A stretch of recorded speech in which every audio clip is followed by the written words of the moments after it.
Salut à tous, c'est Keops du collectif Keep on Dream, j'espère que vous allez bien. Bienvenue dans ce nouvel épisode du Keep on Talk, le podcast qui reçoit des professionnels du manga. Juste avant de vous laisser découvrir notre super invité, un petit mot pour vous dire que si vous aimez nos épisodes, partagez-les sur les réseaux sociaux, ça va beaucoup nous aider. Et d'ailleurs, si vous voulez, vous pouvez participer à l'enregistrement des épisodes et poser vos questions à nos invités en nous rejoignant sur Twitch. Pour en savoir plus sur notre collectif, rendez-vous sur le site keepondream.com. Sur ce, je ne vous retiens pas plus longtemps et je vous souhaite un très bon épisode. Et aujourd'hui, j'ai le plaisir, après avoir reçu Sylvain Dos Santos pour un épisode pour Droners, le dessin animé, de recevoir aujourd'hui Nicolas David pour le tome 1 de Droners chez Kana. Salut Nicolas. Bonsoir. Première question et pas des moindres, comment ça va ? Bah écoute, ça va. Je déstresse un peu de la sortie, voilà. T'as eu des retours déjà ? Des petits retours, ouais.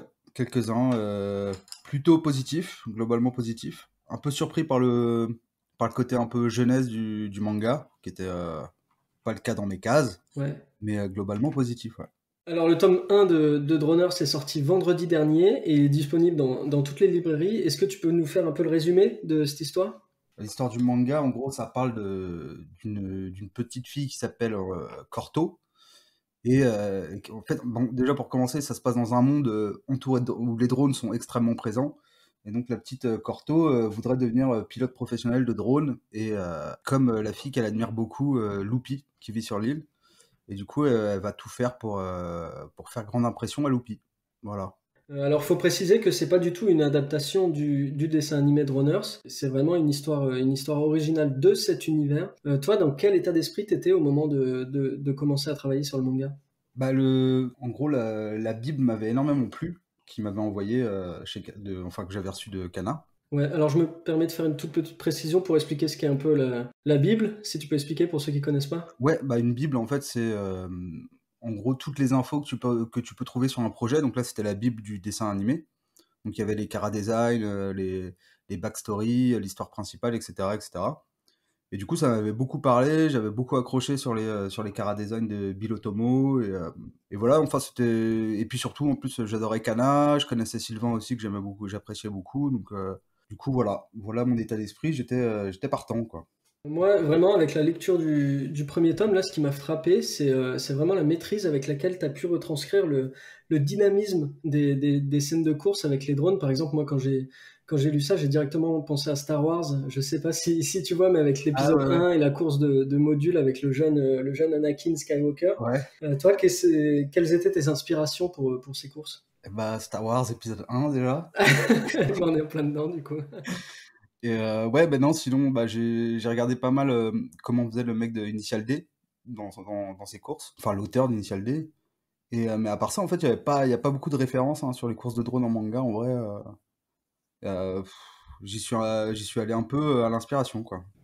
Ouais, et t'as tâtonné ou t'as réussi un peu tout de suite à retransmettre le truc ? Ah, je crois que c'est venu assez vite, hein. Au final, c'est pas si différent qu'une course de voiture, hein.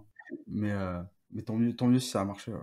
Ouais, franchement, enfin, si je peux profiter de l'interview pour faire passer des compliments, mais franchement. Alors, dans Droners, il y a aussi les drones eux-mêmes et leur conception. On voit que t'es même allé jusqu'à dessiner le dessous du drone de Corto, l'héroïne du manga. On le voit dans les bonus entre les chapitres où tu mets les croquis préparatoires. Ouais. Est-ce que tu as passé beaucoup de temps à faire des recherches, à te référencer, à utiliser justement, comme tu disais, la bible du dessin animé avant de te lancer dans les planches ? Ouais, bah, j'ai passé beaucoup trop de temps d'ailleurs, parce que en fait, le design des drones, ça m'a pris bien, je pense, 3 4 mois, quelque chose comme ça. Donc en fait, je bloquais complètement. Ouais, en fait, déjà, je me suis souvenu de Mechas, de mon expérience sur Mechas, où j'avais pas designé très proprement les mechas, ce qui fait que j'avais toujours beaucoup de mal à dessiner, parce qu'il fallait toujours que j'invente une partie que j'avais jamais dessinée, ou des trucs comme ça. Donc là, je me suis dit, il vaut mieux que je les design entièrement, comme ça je vais gagner du temps pendant que je ferai le manga, ce qui a été le cas. Et, euh, et voilà, ouais. Et puis, bah, ouais, j'ai essayé de m'inspirer de Bill, mais en fait, le truc avec le dessin animé, en fait, c'est que les designs sont assez futuristes. Et dans l'idée, moi, je voulais partir sur un truc un peu garage, bah, Star Wars, justement, où on sente que c'est vraiment du fait maison, quoi. Ouais. À un moment dans ces bonus, justement, là, entre les chapitres, Tu dis que pour le drone principal, tu t'étais inspiré des taxis new-yorkais. Ouais. Et c'est vrai que moi, quand j'ai regardé la couverture en couleur, du coup, ça m'a tout de suite rappelé le taxi volant de Corbin Dallas dans le Cinquième élément. Je sais pas si Ah! c'est une référence aussi ou pas du tout. Et bah, pas du tout, mais t'as raison. Bah, c'est non, non, mais attends, je le regarde là justement. Ah non, c'est bien vu, bah, ouais, non, pas fait exprès. Mais, mais oui, je vois carrément l'idée, ouais. Maintenant, on peut parler des décors aussi, parce que même si on est sur... alors, Droners, pour expliquer aussi, c'est du post-apo, même si c'est destiné pardon, aux enfants, aux jeunes atos, que c'est plutôt exotique, sur une île pardon, et tout, c'est quand même du post-apo, mais il y a un bon nombre de décors, et on voit autant l'île et ses alentours que les villes finalement. Comme par exemple, moi, ce qui m'a marqué, c'est la ville des 100 rivages, par exemple. Des gratte-rivages, ouais. Des gratte-rivages, pardon. Est-ce que pour toi, c'était un plaisir d'imaginer et de dessiner tous ces environnements différents? Un plaisir, j'irai pas jusque-là, Ouais, mais parce que c'est, bah, par exemple, la case des gratte-rivages, elle était assez, corsée et heureusement, j'ai eu l'aide de Thibaut, donc qui est mon assistant là, décor sur Droners et donc en gros, bah, en gros, qui a terminé le décor. C'est-à-dire que j'avais commencé en partie et puis qui a fait, en fait, finalement, les trous que j'avais laissés. Donc il m'a fait gagner beaucoup de temps, mais en gros, ouais, sur tout ce qui est ville, etc., il y a eu beaucoup, beaucoup de travail de recherche. Et je suis assez content du résultat, mais c'est loin d'être parfait. Voilà. donc si vous savez pas pourquoi lire Droners, au moins pour les décors de Thibaut, du coup. Au moins pour les décors de Thibaut, ouais. Et est-ce qu'il y a eu des inspirations particulières? Est-ce que aussi, ça c'est une question que je t'ai pas posée, mais comme c'est l'univers de Droners, est-ce que tu as regardé le dessin animé avant de t'attaquer au manga aussi? Bah en fait, non.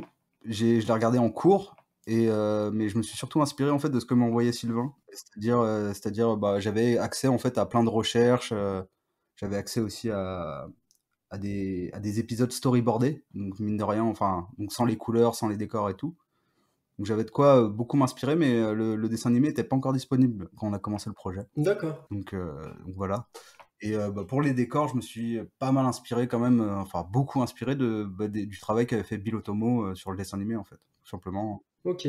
Bah, c'est bien, tu me fais la transition en plus en parlant de Sylvain, puisque bah, pour ceux qui connaissent pas Sylvain Dos Santos, c'était le scénariste du dessin animé Droners, donc on a reçu dans ce podcast, et qui venait nous parler forcément du dessin animé, mais aussi de tous ses autres projets. Il était co-scénariste avec toi sur le manga.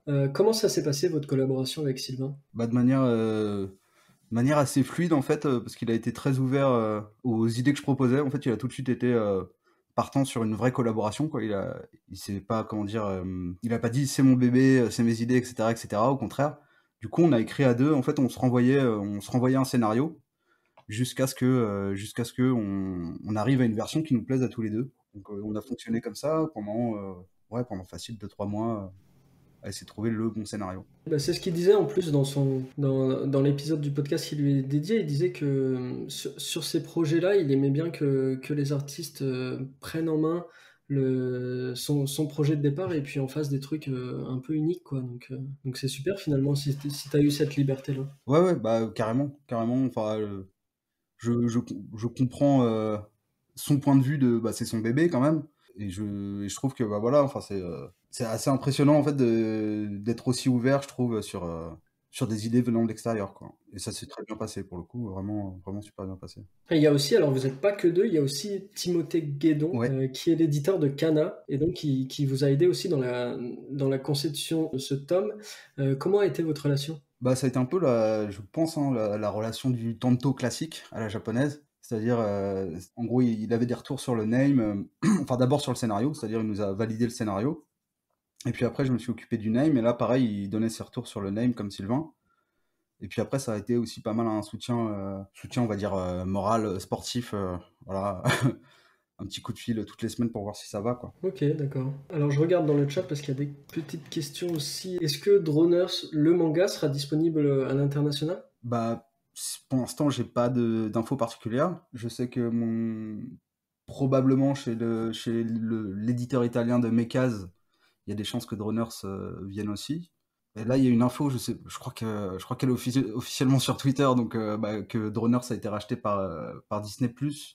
Donc j'imagine le dessin animé va être diffusé un peu partout. Et du coup, le manga potentiellement sera peut-être traduit aussi dans beaucoup d'endroits, quoi. Ouais, une belle répercussion, quoi. Bah carrément, ouais, carrément. Et du coup, alors on en parlera aussi un peu plus tard, mais avec ce premier tome, vous avez aussi pu installer des choses pour là où les suites. Pour combien de tomes vous êtes engagé avec Kana? Bah de mon côté, j'ai signé 2 tomes.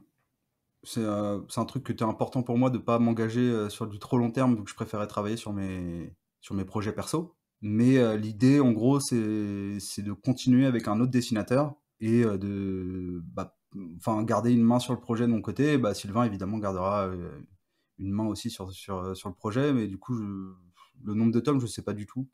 Mais je crois que Kana aimerait bien continuer. Et voilà. Mais en tout cas, il y aura 2 tomes il y aura 2 tomes. Enfin, avec moi au dessin, il y aura 2 tomes. Voilà. Ok, 2 tomes de Nicolas David, super. Et puis ensuite, peut-être que l'univers sera encore un peu plus étendu alors. C'est ça, ouais. Et puis je crois que Sylvain a d'autres projets aussi par rapport à Droners, donc ouais, c'est possible qu'il y ait un manga avec une histoire complètement différente, ça j'en sais rien. D'accord. En fait, ce qui peut se passer, ce qui est en discussion, c'est que je continue de faire les names pour quelques tomes de Droners après le tome 2, Ok. et qu'en fait un dessinateur, mais qu'on continue en fait l'histoire qu'on a commencé sur les 2 tomes. D'accord. Ah ça, ce serait génial parce que c'est vrai effectivement quand on lit, qu'on se dit que en deuxième tome on pourra conclure l'intrigue qui arrive, mais que par contre il y a des trucs derrière qui dépassent un peu actuellement le groupe de héros et qui pourraient facilement prendre encore quelques tomes de plus, hein. Ouais, complètement, complètement. Bah après, à voir vraiment si ça va se faire, hein, mais moi, c'est une solution qui me plairait beaucoup, de pas lâcher Droners, parce que, bah, mine de rien, j'ai quand même pas mal de plaisir à bosser dessus. Et voilà, enfin, c'est un, c'est un peu aussi mon bébé maintenant. Mais d'un autre côté, j'ai vraiment envie de bosser sur un truc un peu plus adulte, on va dire. Mais voilà, ouais, on verra si ça se fait. Mais en tout cas, il y aura 2 tomes avec moi, et la suite, surprise. Je crois qu'il y avait quelque chose comme ça aussi, c'était il y a quelques années, mais du côté de City Hall. Ouais, mais c'était des Ouais, spin-offs. c'était directement des histoires complètes, ouais. Qui avait été dessiné par un très bon dessinateur, Gary Vazel. Ah oui, ouais. Moi, tu vois, je sais que j'avais été approché par Ankama avant de signer mes cases, et pour possiblement justement faire un spin-off de City Hall. Et il me semble bien que leur projet c'était des spin-offs. Ouais, ouais. Bah, comme il y a eu après, enfin c'est pas vraiment ça, mais comme François Descraques, donc le créateur et réalisateur du Visiteur du Futur, comme après il a Ouais, fait La Brigade Temporelle avec Guillaume Lapère pour faire un spin-off en manga. ouais, complètement. Mais je sais pas si ça continue, ça d'ailleurs. Je crois que ça s'est terminé, je vais regarder ça, mais il me semble que c'est terminé. Alors vous le savez, hein, avec c'est pour ça que je l'utilise pas depuis tout à l'heure, mais mon clavier des années 50. Il y a eu 3 tomes. Ah oui, 3 tomes quand même, ok. Mais le dernier, il est pas si vieux que ça, non? Je vais te dire ça. Attends, si tu veux, je regarde avec mon clavier qui fait pas de bruit. Ah, 2018. 2018. Ah, donc Il quand y a même. 3 ans. Guillaume Lapère sur les légendaires sagas, on l'avait reçu avec Alexandre Desmacias, mais malheureusement à l'époque on n'avait pas tout ce qui était podcast, etc. Donc l'interview, enfin les prémices du podcast du Keep on Talk sont disponibles sur YouTube. Et du coup, il y a Guillaume Lapère, Alexandre Desmacias pour les légendaires sagas, mais il y a aussi Christophe Cointeau pour Win Fighters. Et du coup, je vais les réinviter enfin, dès qu'on va pouvoir faire ça, dès qu'on va pouvoir mettre ça en place, je vais les réinviter, donc tous les 3, mais dans bien sûr 2 épisodes différents consacrés à chacun, mais pour justement qu'il y ait aussi leurs épisodes du podcast qui soient disponibles, puisque c'était les précurseurs qui ont permis que ça se développe par la suite. Alors maintenant, on va parler un petit peu plus du scénar, des messages qu'il y a dans le manga. Alors dans ce premier tome, tu me dis si je me trompe, mais il y a quelque chose, moi, je trouve à la lecture qui fait du bien, c'est l'importance des personnages féminins. Ouais, Même si ça peut... Enfin, c'est un shonen, vous avez fait le choix avec Sylvain de mettre déjà une héroïne, mais aussi tout un tas de personnages féminins qui n'hésitent pas à affronter finalement les personnages masculins. Alors je pense notamment, je vais essayer de pas trop spoiler non plus pour ceux qui n'ont pas lu, mais je pense à la scène où il y a des enfants du village qui viennent chercher des ennuis à ouais, Corto et son groupe. Il y a une bagarre qui se déclenche et là il y a un enfant qui lui dit très clairement qu'elle est un garçon manqué, et là elle lui donne un coup et elle lui dit Elle lui dit qu'au moins, elle ne frappe pas comme une fille. Ouais. Et ça, je trouve ça très, très rafraîchissant. Et il y a aussi la scène où, alors c'est Mouse, j'espère que je le prononce bien Ouais, ouais. aussi. Et il y a son frère qui lui dit qu'elle devrait pas sentir, alors elle est mécano, et lui dit qu'elle devrait pas sentir l'huile de vidange et qu'une fille ne devrait pas être mécano, tout simplement. Et puis enfin, les gens vont le lire et ils vont comprendre, mais elle va lui montrer qu'elle peut très bien être une mécano. Est-ce que pour vous, c'était important que ce soit des filles qui fassent avancer le récit, surtout dans un manga destiné aux enfants ou aux jeunes ados? Ça sera plutôt à Sylvain de répondre pour le coup, parce que c'est des personnages qu'il a créés pour le dessin animé. En fait, les personnages qui ont été inventés par le manga, c'est plus Loopy, Vago, etc. Et moi, je t'avoue que il y avait pas d'intention particulière derrière, hein. C'était juste, enfin, le gag de je tape pas comme une fille, je t'avoue que c'était vraiment juste parce que je trouvais ça drôle, quoi. Mais après, par contre, je pense vraiment que Sylvain, de son côté, a mis une attention toute particulière là-dessus, ouais. Bah, notamment, comme tu disais, qu'elle a été créée pour le manga Loopy, et tu dis dans le tome qu'elle a été, enfin, qu'elle devait être un garçon et qu'au dernier moment, c'est passé en personnage féminin. Ouais, ouais, ouais. Ça s'est fait vraiment sur.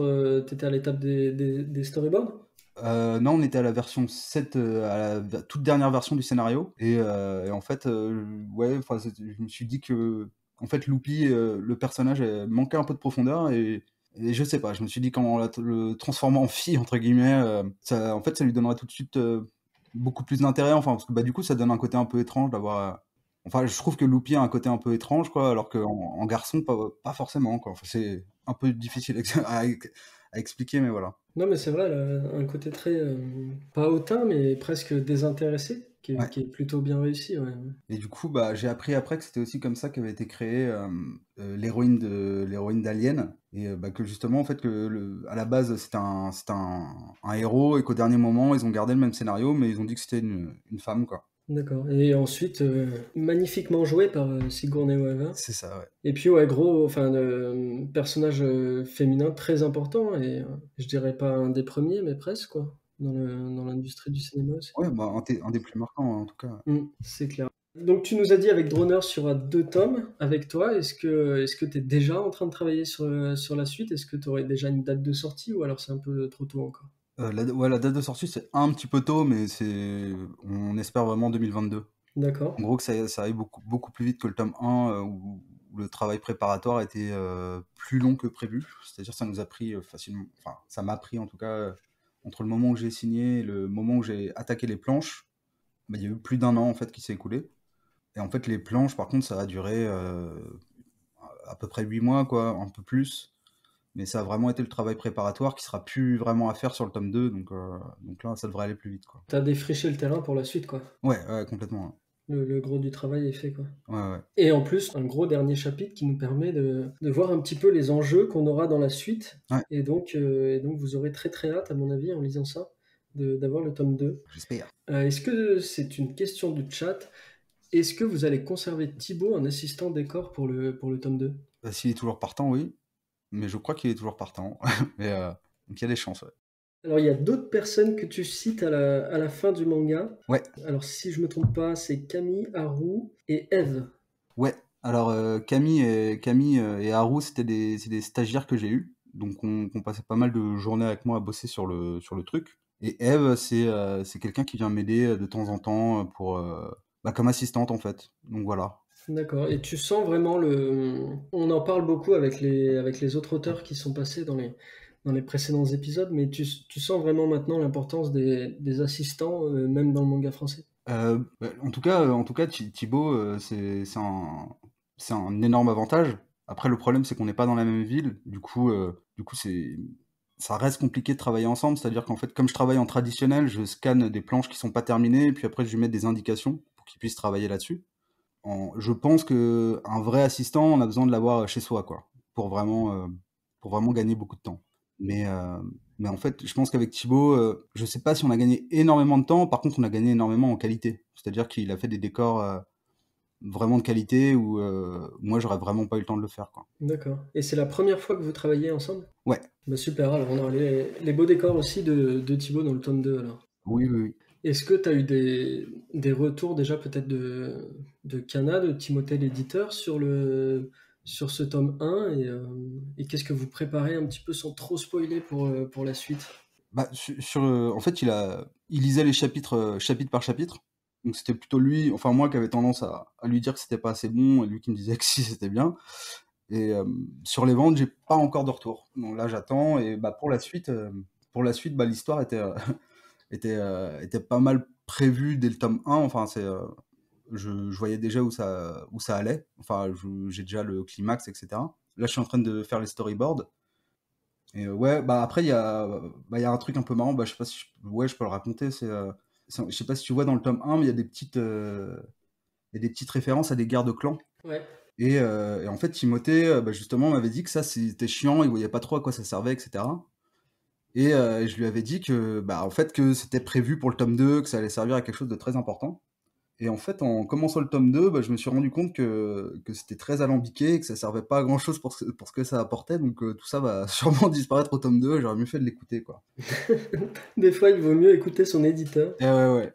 Est-ce que tu veux faire des excuses en direct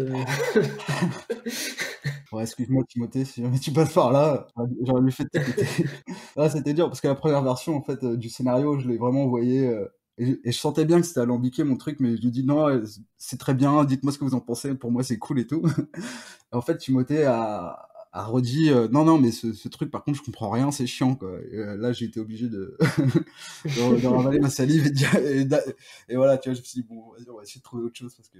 Oui, parce que c'est vrai que ça vient au début, et puis après, on se concentre surtout sur deux ethnies de l'île plutôt Ouais, que ouais, tous ouais. les clans. Ouais. Ouais, ouais. Mais est-ce que c'est pas quelque chose qui est aussi dans le dessin animé? Bah, en fait, dans le dessin animé, il y a plein de clans. Donc là, en fait, on s'attarde sur le clan Ruto, mais il y a plein d'autres clans enfin, dans l'univers de Droners. Mais là, du coup, c'est pas des clans qui viennent du dessin animé, donc c'est pas trop grave. Mais ouais, enfin, la guerre de clans, ça me paraît. Bah, ouais. C'était une idée, quoi. Voilà. Il y a aussi forcément, alors c'est des thèmes aussi qui sont chers à Sylvain.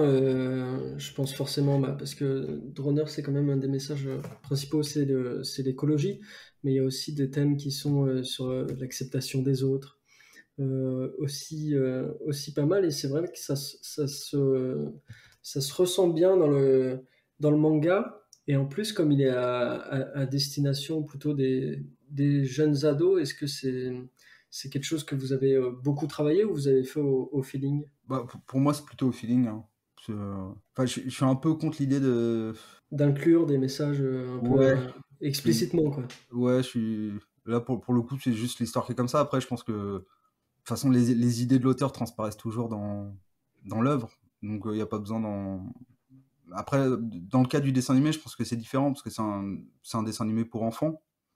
Donc, il faut sûrement plus réfléchir à ce qu'on met dedans.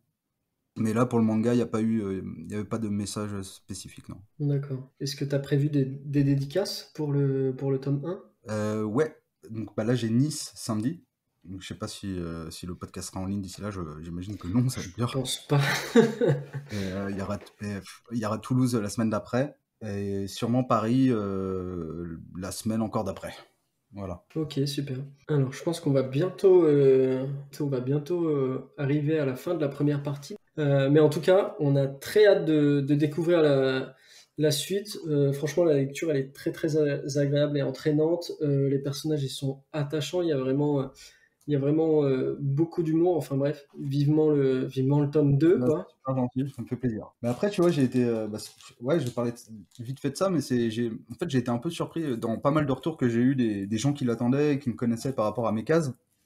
Ils ont été. Enfin, certains ont été un petit peu déçus par le côté enfantin. En fait, moi, je m'en étais même pas rendu compte que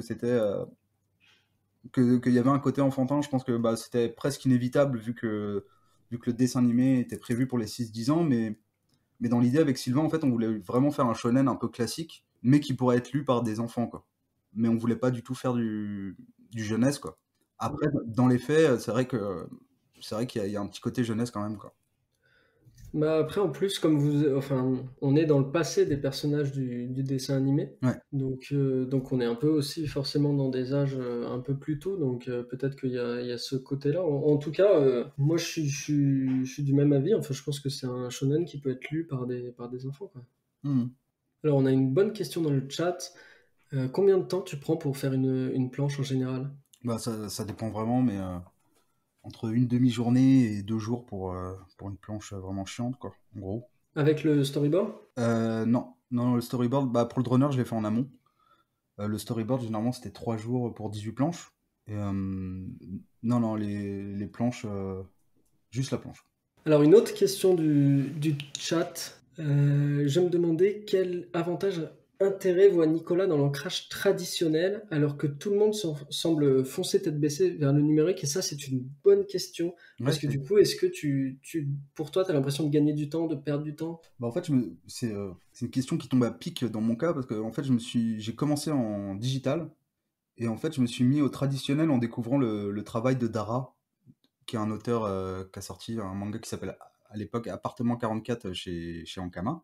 Et en fait, je me suis dit, ouais, un Français qui arrive à faire ça, mais il doit vraiment utiliser la plume G, c'est pour ça que son dessin ressemble vraiment à celui des Japonais et tout. Et, euh, et donc voilà, donc je me suis mis au tradi et en fait, rapidement, j'ai commencé à avoir un trait beaucoup plus intéressant. Grâce à la plume G, je me suis plus vite trouvé un style avec la plume G. Et bah, un peu plus tard, je suis devenu l'assistant de Dara pendant quelques temps. Et donc, je lui ai raconté que bah, c'était grâce à lui que je m'étais mis à la plume G, sauf que bah, il m'a annoncé que, que lui, il travaillait en digital en fait. Ironie du sort. Et voilà. Et voilà, donc bah, pour l'instant, je continue en tradi. Je pense que je vais continuer à un certain moment, mais c'est vrai que quand je vois ce que Gero, Z et tout font en digi, bah, c'est franchement impressionnant, quoi. Il y a plus le côté Yami aussi, il y a presque plus le côté digital, je trouve. Donc je me pose aussi la question, quoi. Mais je sais pas, pour l'instant, le tradi me convient, quoi. Est-ce que tu as mis du temps pour t'adapter aux plumes et pour t'entraîner? Euh, ouais, ouais. Après, en fait, la plume, c'est.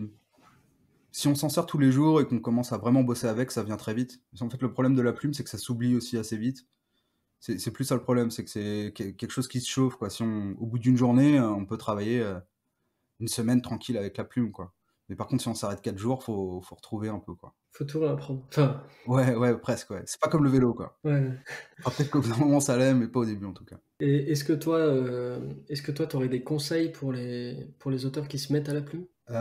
Ouais, bah, déjà de pas acheter forcément le matériel le plus cher, c'est-à-dire il y a le délétère qui fait l'affaire au début, mais dans ce cas-là, autant prendre que du délétère. Et ouais, d'essayer d'imiter des auteurs en fait. C'est-à-dire choisir un auteur qu'on aime bien, qui travaille avec la même plume, et essayer d'imiter son trait. Je pense que c'est une bonne manière de commencer la plume. Oui, parce que ce qu'il faut dire aussi avec les plumes, c'est que justement, chaque auteur a son trait. Et dans son trait, il peut faire ressortir. Alors, il y a des auteurs qui, avec la plume, vont faire ressortir plus d'émotion, d'autres qui vont faire ressortir plus de dynamisme. Ouais. Toi, est-ce que tu sais un peu, est-ce que tu arrives à calibrer ton trait? Est-ce que tu sais là où tu es le meilleur et là où tu dois encore un peu plus travailler? Ouais, je pense que je peux beaucoup travailler sur les différences d'épaisseur, c'est-à-dire que mes traits sont un peu trop uniformes, je trouve.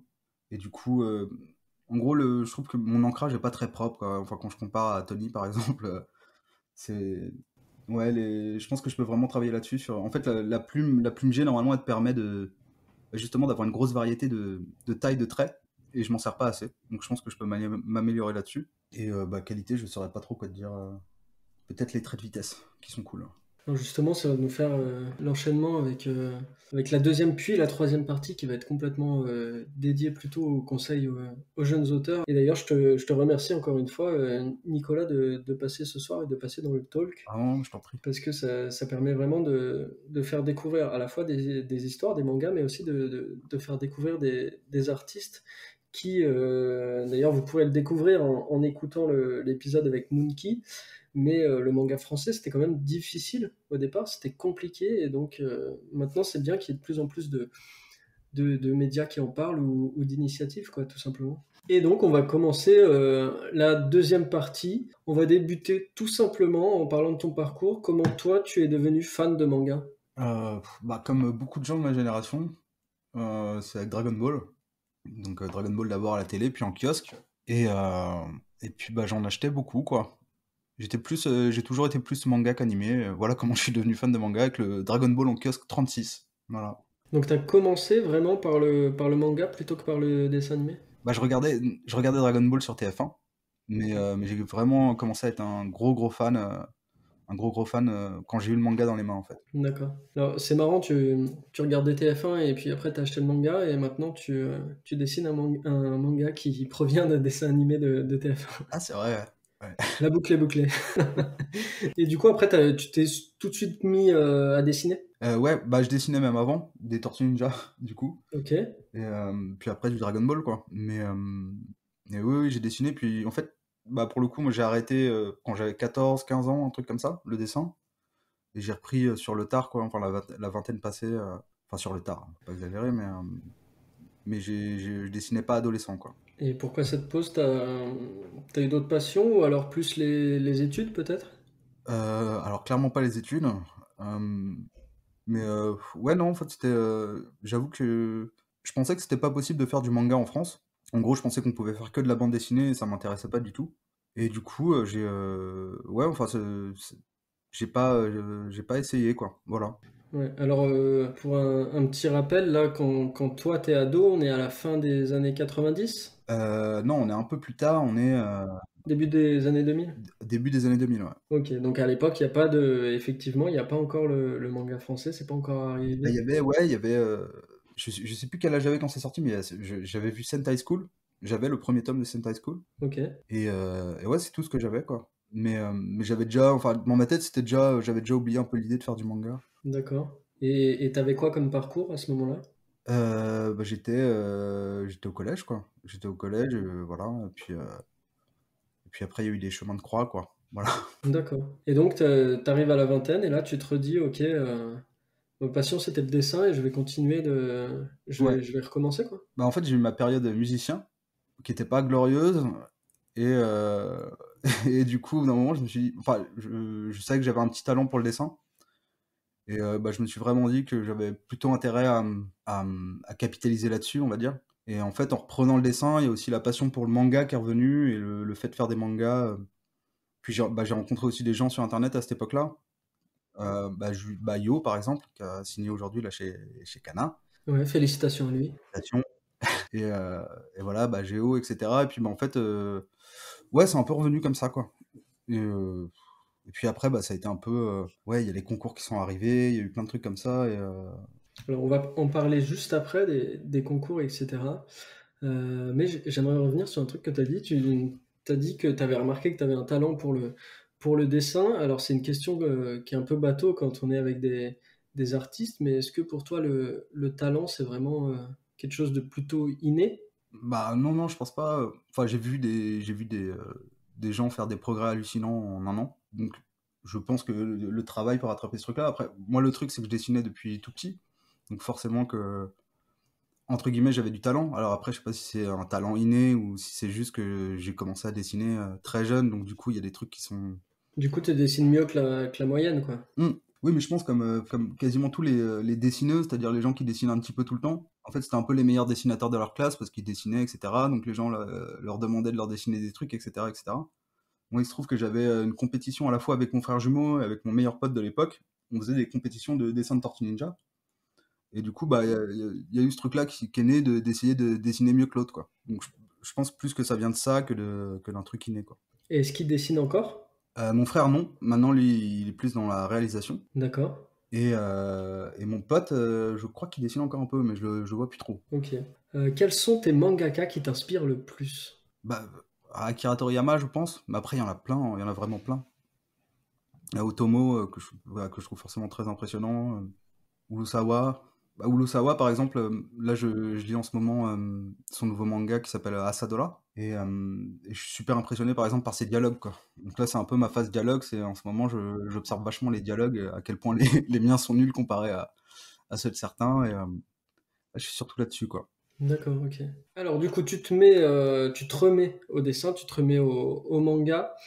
et tu participes à des concours. Tu es finaliste du premier concours Kiyun en 2014, Ouais, qui est gagné à l'époque par Yamishin, qu'on salue parce qu'elle a fait un épisode aussi du Talk avec sa série Green Mechanic. Ensuite, tu es lauréat au concours Silent Manga Audition juste après. Et si je me trompe pas, si mes infos sont bonnes, ce concours te permet de gagner un voyage au Japon avec des grands noms du manga. Et ouais. comment ça s'est passé ce voyage? Bah alors en fait, le concours te permet d'intégrer un truc qui s'appelle la masterclass.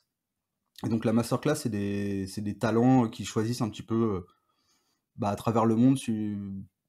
Enfin, il y en a beaucoup, par exemple, il y a beaucoup de Brésiliens, beaucoup d'Italiens, etc. Et donc c'est des gens qui après se retrouvent avec un tento dans la maison d'édition qui organise le concours. Et une fois qu'on fait partie de la masterclass, la première année, on est invité au Japon donc pour rencontrer les éditeurs et justement les auteurs, etc. Et puis on est aussi parfois réinvité. Enfin, moi, j'ai eu la chance d'y aller 3 fois en tout avec la masterclass. Mais du coup, en fait, c'est pas vraiment, comment dire, on gagne pas un voyage, quoi. En fait, c'est normalement un travail sur le long terme. Alors après, du coup, moi, comme j'étais occupé à la fois avec mes cases et maintenant avec Kana, ça a jamais trop avancé du côté japonais. Surtout que c'est très très dur du côté japonais, contrairement au côté français, quoi. Enfin, il y a la barrière de la langue. Mais, voilà ce qu'est vraiment la masterclass. Et donc, tu as pu avoir un tanto qui partage avec toi et qui t'aide? C'est ça, ouais, c'est ça. Et donc l'objectif, c'était de faire une. Enfin, ouais, c'est un peu compliqué à résumer comme ça, mais du coup, c'était un tanto pas japonais. C'est-à-dire, c'était quelqu'un qui travaillait pour la boîte et donc qui développait le projet. Donc eux, ils avaient un rédacteur en chef qui était japonais.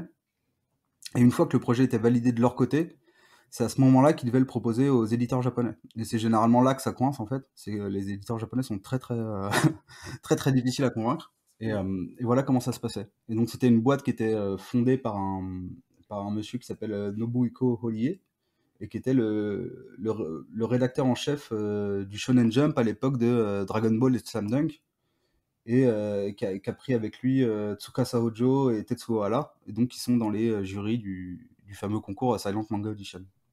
D'accord. Ouais, on connaît la difficulté aussi à signer un étranger au Japon, tout simplement, en manga, quoi. C'est assez compliqué. Bah ouais, ouais, enfin, je... par exemple, si on prend le cas de Boichi, c'est étonnant qu'ils doivent bosser avec un scénariste dans le Jump. Alors après, je sais pas du tout comment ça s'est passé, mais ça a l'air quand même plus compliqué quand on n'est pas japonais de signer dans une revue japonaise. Et on a d'ailleurs, enfin, on a des exemples de Français qui sont allés là-bas aussi et qui ont eu cette barrière-là finalement quand il fallait avancer un peu dans le projet et que les éditeurs n'ont pas voulu puisqu'ils n'étaient pas Hmm. de nationalité japonaise. Je pense, enfin il y en a plusieurs, mais je pense par exemple aux auteurs de Head Trick aussi qui avaient fait Ouais, un voyage là-bas et pour qui l'expérience s'était un peu mal passée comme ça. Enfin ça se passait très bien au début, puis après un peu moins. d'accord. Ouais. Je me demande si c'est pas plus que le fait d'être japonais, je pense que c'est aussi la barrière de la langue. Enfin, créer un projet, c'est rebondir sur plein d'idées, etc. Et je pense que forcément, ça aide pas de. Enfin, et puis surtout, les Japonais parlent très peu de langue étrangère, du coup, ça, ça complique encore plus les Ouais, choses, dans les quoi. deux sens, c'est un peu compliqué. Ouais, voilà. Ouais. Puis il y a aussi les codes, par exemple, on en parlait avec Moonki, mais il y avait un tanto qui lui avait fait des retours sur un chapitre de son manga et qui lui a demandé de lui renvoyer. Et en fait, lui, il voulait qu'il lui renvoie dans les 2-3 jours, enfin pour voir vraiment s'il avait le courage de continuer là-dedans. Ouais. Et lui, il avait renvoyé beaucoup plus tard. Et du coup, ça l'avait pas fait du tout. Et on sait, et comme disait Moonki, on sait maintenant, avec notamment Bakuman, mais on sait que l'esprit japonais, c'est d'essayer de tout donner le plus vite possible aussi. Et donc, comment dire, ils ont un comportement de travail qui n'est pas le même forcément que, Ouais, c'est possible. Ouais. Ouais, que ouais, d'autres nationalités, quoi. c'est possible. Et oui, du coup, ça fait un petit lien avec le Tezuka, le concours Tezuka, qui a eu cette année la 60e édition, qui a Ouais. été ouverte à l'international. Et d'ailleurs, on a eu 2 Français qui étaient sur le podium. Est-ce que toi, t'as suivi ça? De loin, parce que j'avais un truc personnel, personnel dans ma vie qui était un peu compliqué à ce moment-là, Mais du coup, je voulais participer aussi. Et du coup, je reste extrêmement forcément admiratif, quoi. Enfin, ouais, c'est assez incroyable, quoi, comme résultat. C'est clair. Et d'ailleurs, petite information, Géraud, donc, qui avait terminé deuxième, si je me trompe pas, Ouais, c'est ça. donc il va sortir Reaper chez Ankama, et donc le tome 1 normalement serait pour juin, je crois, de l'année prochaine. Je crois qu'il a lâché l'info il y a quelques temps. Donc voilà, je me permets de vous la donner aussi en même temps. Est-ce que toi, pour les jeunes auteurs, c'est un truc que tu conseillerais de faire des concours? Ah ouais, complètement, ouais. Complètement, bah surtout s'ils ont le temps. En fait, ça apprend beaucoup de choses. Ça apprend bah, déjà à gérer une deadline. Et quelque part, ça met aussi un petit peu comment dire? En fait, quand on débute, j'ai l'impression qu'on a tendance à pas trop se rendre compte de ses défauts. Et en fait, le fait de faire des concours, bah, ça te montre aussi qu'il y a meilleur que toi et que c'est comme ça. Et, euh, et c'est les. Ouais, en fait, j'ai envie de dire, ça te met un peu la tête dans le caca quelque part. Et puis ça t'oblige aussi à dessiner des trucs que t'as pas forcément l'habitude de dessiner, et de te rendre compte que t'es pas si bon que ça pour d'autres trucs, etc. Donc je pense que les concours, et puis bah en plus ça peut amener de très belles choses derrière, mais je pense vraiment que les concours c'est une très très bonne chose, ouais. Même s'il n'y a pas de résultat, on apprend beaucoup avec les concours. Et comme tu le disais, pour voir ses défauts aussi, ça permet de se confronter aux autres finalement, puisqu'au bout, il y a un classement. Ouais, ouais. Et donc après le concours du Silent, tu deviens assistant pour Dara, c'est ça? Ouais, non, bah en fait c'est plus après le Kiun que je deviens assistant pour Dara. Et je crois à peu près en même temps, je participe un petit peu au Silent aussi. Et en fait, bah, assez rapidement, j'ai à la fois la sélection par les éditeurs japonais, à la fois mon dossier qui est pris par Olidri, donc le dossier de mes cases. Alors justement, comment c'est venu Mécas? Toi, t'as préparé le dossier? Tu faisais ça à côté du coup de ton boulot d'assistant? Ben ouais, ouais, bah en fait, Mecha c'était un vieux projet que j'avais commencé en 2011, quelque chose comme ça. Et après le concours de Kiun, j'avais décidé de le relancer, tu vois, pour essayer de trouver. En gros, c'était le projet que j'aurais présenté à Kiun si j'avais gagné.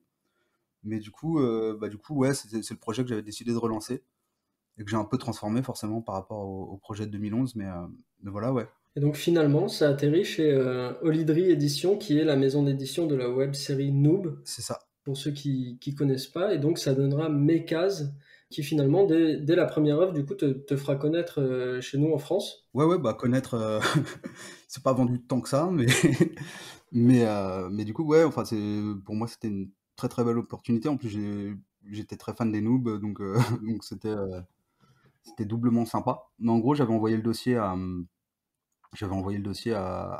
pas mal d'éditeurs et enfin, je crois à Glénat, Kana, les- Kiun sûrement, mais aussi à Olidri parce que j'avais vu qu'ils se lançaient dans l'édition, comme je suivais leur podcast. Enfin les capsules de Fabien et du coup bah, en fait Olidri sont très partants tout de suite, donc comme j'avais pas trop de réponses des autres côtés à part des je te dis ça bientôt, etc. Bah du coup ouais, j'ai signé avec eux. Est-ce que l'aventure s'est bien passée? Aussi bien passée que tu pouvais l'imaginer? Globalement ouais. Après il y avait des comment dire, globalement ça s'est très bien passé. Il y avait juste au niveau enfin au niveau de la ouais, enfin de certains points où vraiment on sent que éditeur c'est un métier et que bah eux de leur côté ils avaient quand même beaucoup de choses à faire et du coup bah de ce côté-là ça n'a pas été toujours parfait, mais globalement c'était quand même très bien, ouais. Ouais, parce qu'il faut préciser ça aussi. Le métier d'éditeur, donc tout à l'heure on parlait de Timothée Guédon, l'éditeur de Kana, mais c'est pas juste donner ses avis sur des mangas, choisir des mangas et puis travailler avec des auteurs, c'est aussi promouvoir l'œuvre, la diffuser, la distribuer, préparer le tome, la maquette, etc. Donc c'est vraiment un boulot de dingue, quoi. Ouais, ouais. Mais après qu'ils ont fait, hein, qu'ils ont fait, mais évidemment bah c'est pas la même chose qu'un gros éditeur et c'est logique, hein. Bien sûr, et puis s'ils se lançaient dans le manga, du coup, ça leur a permis de découvrir aussi, quoi. Ouais, ouais, mais je pense qu'ils ont arrêté le manga là. Ils sont concentrés sur le noob. Je pense, Ouais, je pense qu'en fait, ça a été une expérience qui a été aussi difficile de leur côté financièrement. C'est-à-dire qu'un manga, ça coûte quand même assez cher à produire. Et en fait, bah, en fait, ouais, enfin, ça met du temps à se rembourser. Et ça met des ventes, beaucoup de ventes à se rembourser. Et je pense aussi, bah, là-dessus, ça a été un peu difficile pour eux de leur côté aussi, quoi, financièrement. D'accord. Oui, c'est vrai que maintenant, ils font principalement enfin, ils font que des produits dérivés, entre parenthèses, de noob. Ouais, ouais, je crois qu'ils sont reconcentrés sur nous, mais ce qui est une bonne idée en soi, hein, C'est là où ils ont leur base de fans. oui, complètement, complètement. Et donc, tu fais trois tomes avec eux. Ouais, T'avais signé dès le départ pour trois tomes? ouais, ouais. Comme bah, c'était vraiment le truc qui se faisait, hein, 3 tomes. Ouais, bien sûr, ouais. Et est-ce que t'as pu développer tout ce que tu voulais développer avec Mekaz? Franchement, non. Enfin, en vrai, en fait, je me suis rendu compte vraiment, vraiment pendant le tome 2 qu'il faudrait au moins 4 tomes. Mais bah, de leur côté, c'était difficile. Après, ils m'ont laissé faire un gros tome 3. Donc ça, c'était cool. Où j'ai quand même pu terminer l'histoire à peu près. Mais, ouais, ouais, c'est un peu juste 3 tomes. Ouais.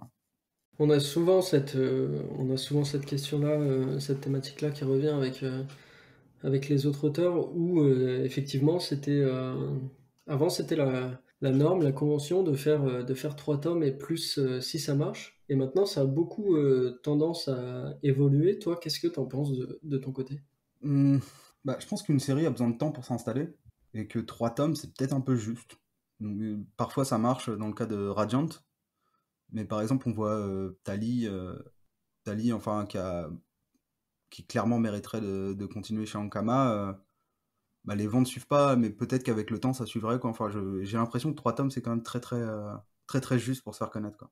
C'est pour ça d'ailleurs que Surya continue en auto-édition. Oui, oui, je pense qu'il a raison, hein.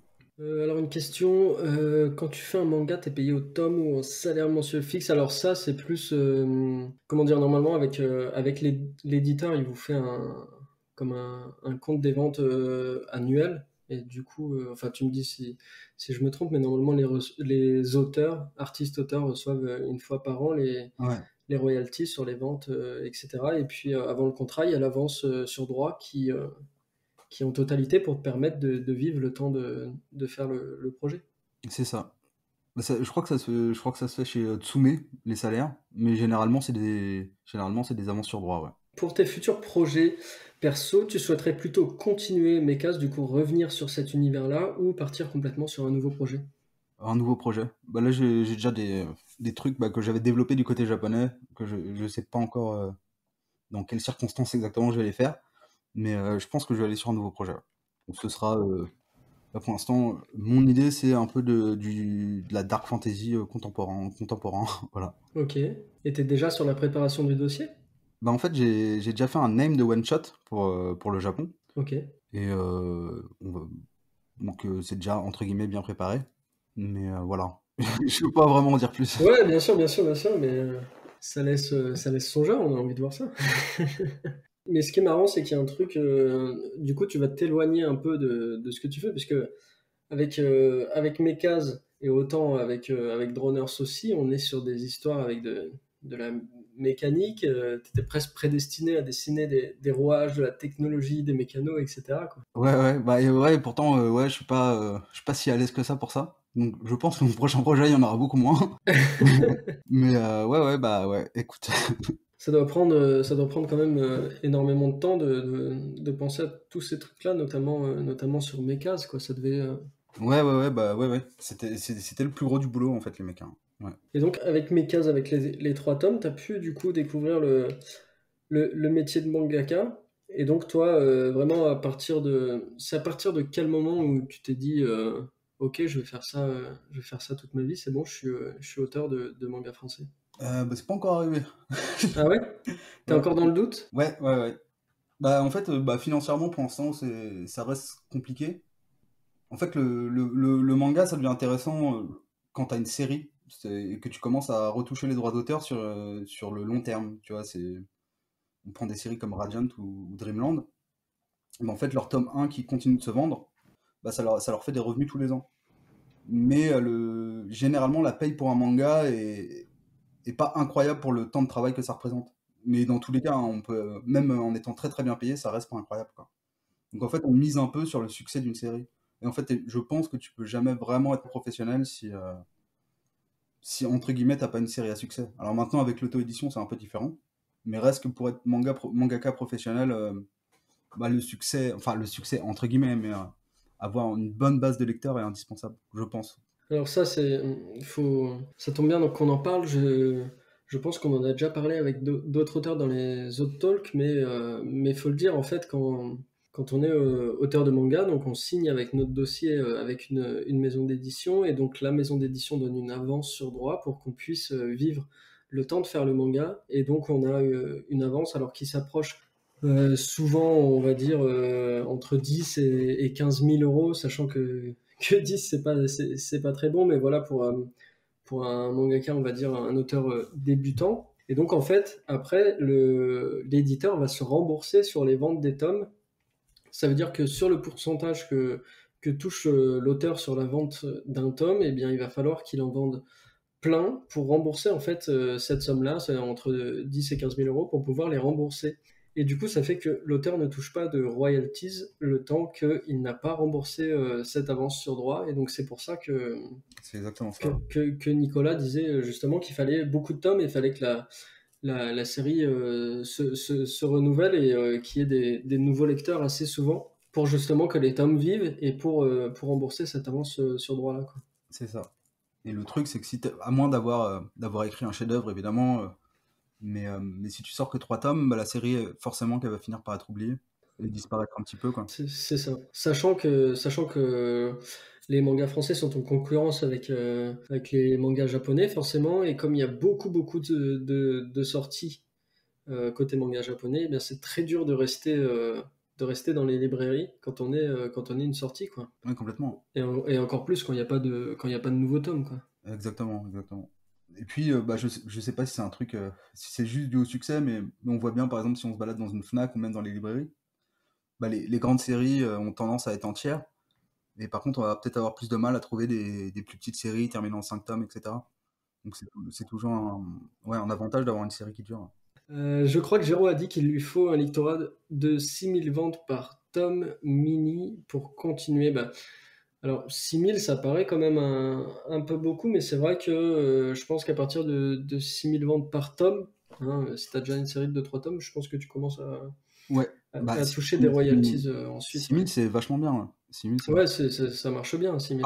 pour un premier tome, c'est déjà très bien. Mais si en plus le 2 et le 3 se vendent aussi à 6000, là, c'est vraiment très très bien, quoi. Puis en plus, c'est ce que disait Renaud Le Maire aussi, c'est que une fois que la série est installée, le baromètre, c'est les ventes du tome 1, et donc de faire que chaque année, il y ait des nouvelles ventes du tome 1, parce que ça veut dire que les gens découvrent l'histoire, et en plus vont continuer après en achetant les tomes suivants. C'est un bon baromètre. Hein. Alors, on a précision d'ailleurs de Bluesto, d'après Renaud, 5000 ventes sur le tome 1, arrivé au tome 3. Donc on est très précis ce soir.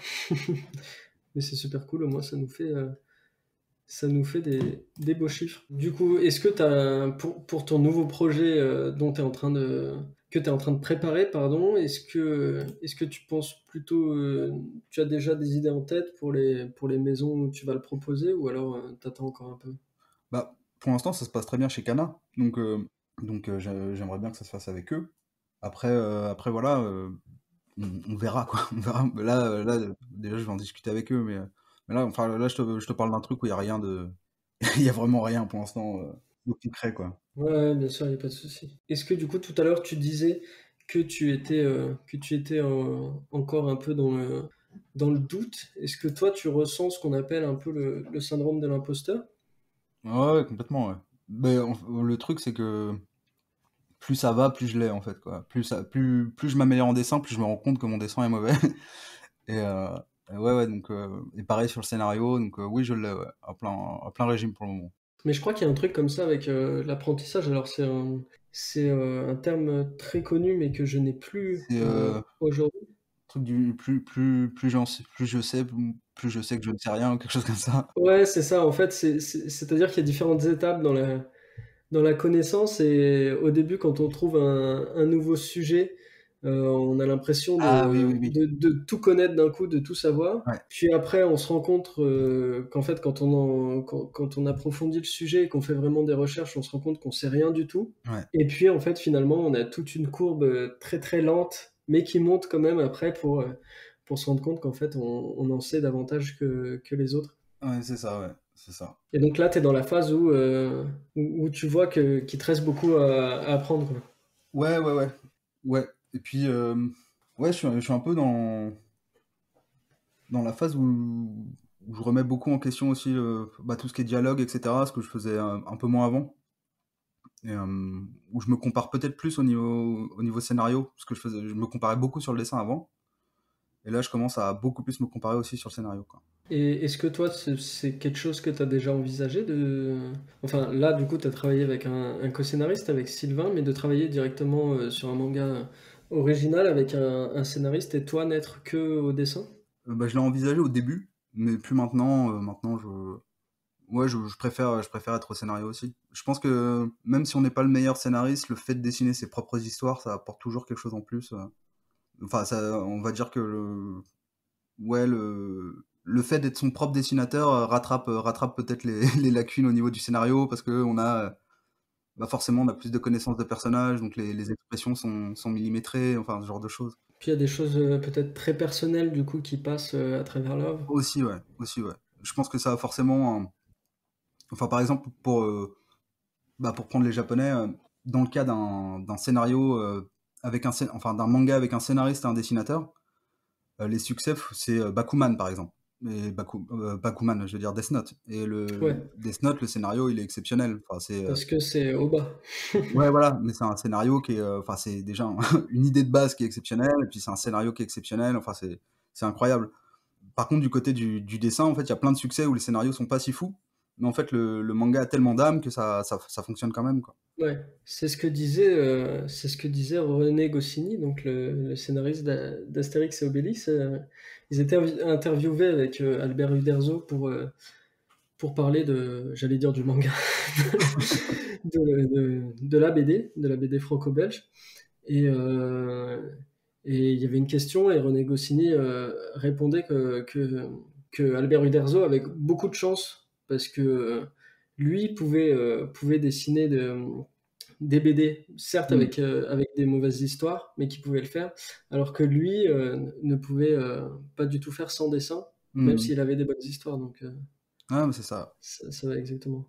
Alors l'anecdote est mieux que ça, hein, je la raconte très mal, mais si vous retrouvez l'interview, René Goscinny le dit de façon beaucoup plus drôle que moi. On va bientôt passer à la partie sur les conseils aux jeunes auteurs, mais je pense qu'on peut encore discuter du métier de mangaka et de toi, comment tu vis ce métier-là. Alors, par exemple, est-ce que tu t'es mis des choses? Alors, on parle de temps en temps de vrais métiers, etc. Est-ce que toi, pour te dire que, comme je suppose que tu travailles de chez toi, Mm. et du coup, pour le travail, pour avancer sur les mangas, est-ce que tu t'es mis un planning, un emploi du temps? Est-ce que tu changes de salle, etc.? Bah, j'ai un peu tout essayé, je t'avouerai.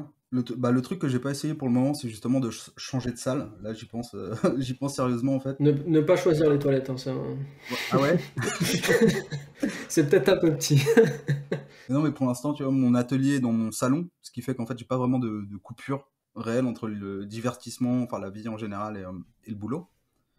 Et là, je songe beaucoup, tu vois, à échanger ma chambre et mon bureau pour justement pouvoir faire une vraie coupure. Mais sinon, ouais, j'ai un peu tout essayé, les horaires. Là, pour l'instant, j'essaye le Pomodoro. Donc, je travaille pendant 60 minutes et puis je fais une pause de 10 minutes. D'accord. Et donc, bah, j'essaye de me caler, ce qui est assez difficile parfois sur les rythmes d'étudiants ingénieurs qui font 10 heures de Pomodoro d'affilée, quoi. Mais, mais voilà, et puis bah, à l'époque de mes cases, en fait, avec les deadlines jusqu'au tome 2, en fait, j'avais bien tenu. C'était assez simple, en fait, de bosser toute la journée. Et puis, en fait, avec le tome 3, comme le tome 2, le succès n'avait pas été vraiment au rendez-vous, j'avais un peu perdu le feu sacré, ça avait été beaucoup plus difficile en fait de bosser, et là il avait fallu que je commence à essayer de trouver des astuces et tout.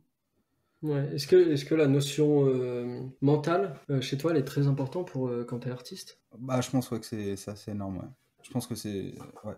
C'est, bah, en fait, c'est le manga, je pense que c'est pas un métier compliqué, tant qu'on a le feu sacré, quoi. C'est pas si dur, en fait, de «bosser» entre guillemets toute la journée. Mais par contre, de travailler, qu'à moitié dedans, là, en fait, ça devient très compliqué, quoi, de passer des journées entières à bosser sur un truc, où on sait pas ce que ça va donner, ou bah, dans le cas de mes cases, je me disais vraiment, enfin, je savais pas si la série était terminée ou pas.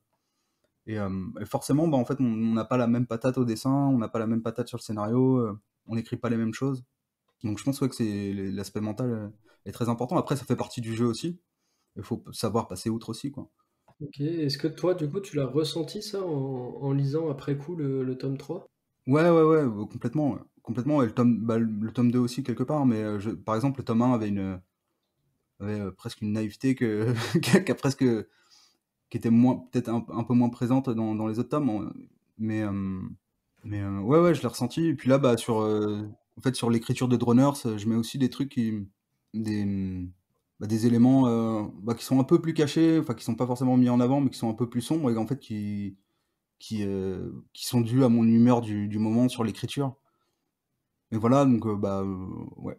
Donc, c'est aussi pour ça que mon prochain projet, j'ai vraiment envie de faire, entre guillemets, un truc qui m'amuse.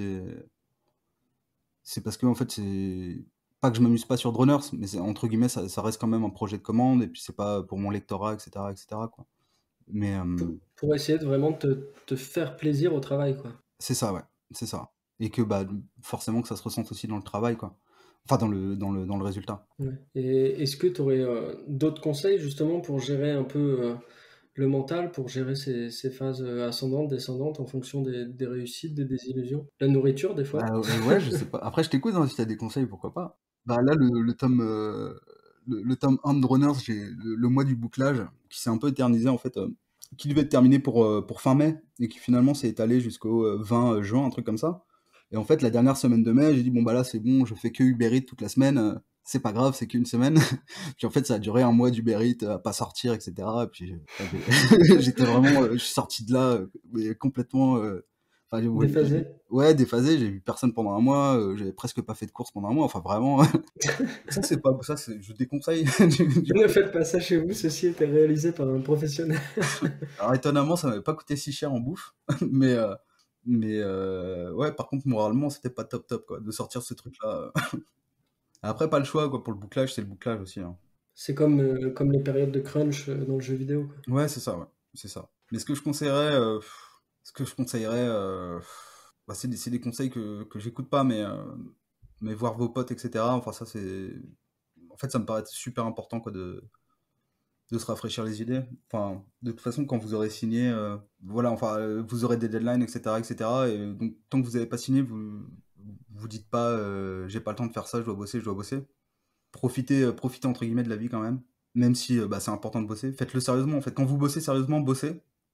Mais quand vous vous reposez, reposez-vous, quoi. Pensez pas à votre manga, etc. Et un autre conseil que je donnerais, qui est un conseil de mon frère, c'est de se donner une heure de fin. C'est-à-dire vous dire à 18h j'arrête de travailler, ou à 19, 20, peu importe. Mais ça, en fait, mentalement, ça vous met aussi dans l'idée que bah, la journée, il faut travailler, quoi.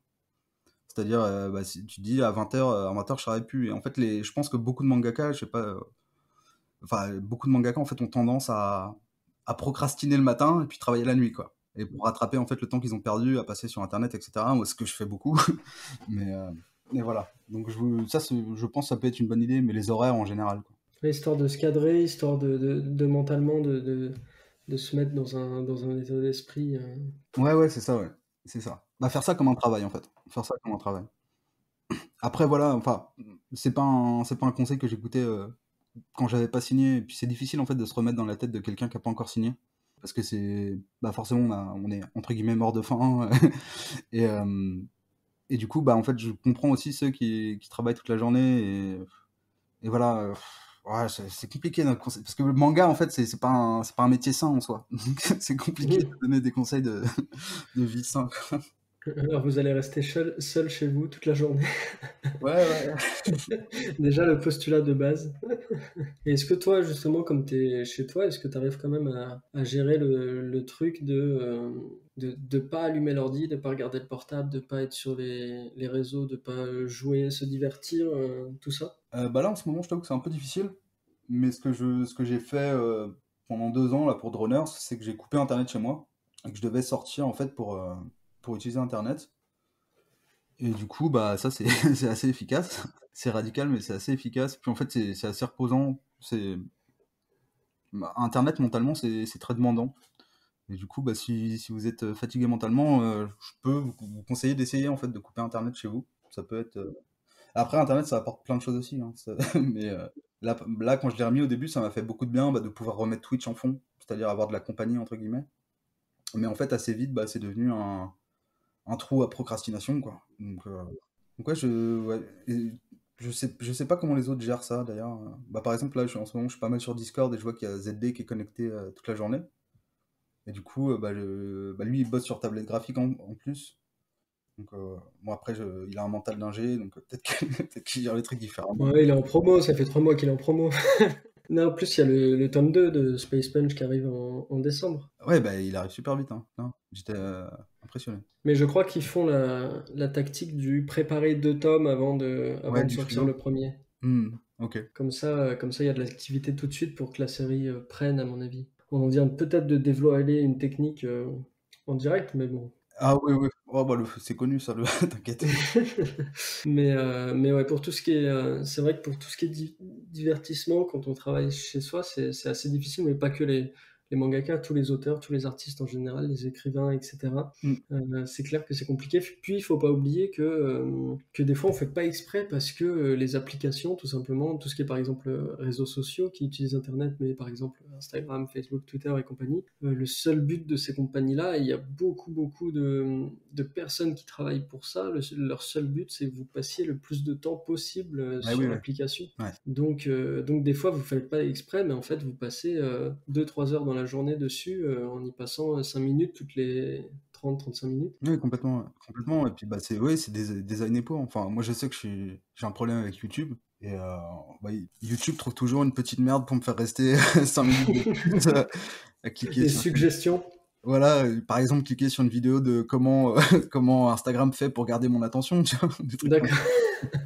Il y a le podcast alors c'est Un bon moment, je crois, ça. le Ouais, ouais, ouais, podcast de c'est vrai. Kian Kojandi, de Bref, où ils en parlent pendant toute une émission, ils parlent de ça justement, des applications et de comment elles font pour essayer de gagner notre temps. Et donc si jamais vous êtes curieux, allez voir ça, car c'est beaucoup mieux expliqué que ce que je dis. Ouais, et puis c'est à double tranchant parce que, bah, à la fois Instagram, Twitter, etc., c'est ce qui permet aussi d'avoir des retours sur son travail. Et c'est souvent très agréable. Mais d'un autre côté, c'est aussi un puissant fond pour se comparer, pour enfin, c'est compliqué aussi, quoi. Enfin, c'est, je sais pas si ça apporte plus de bien que de mal, quoi.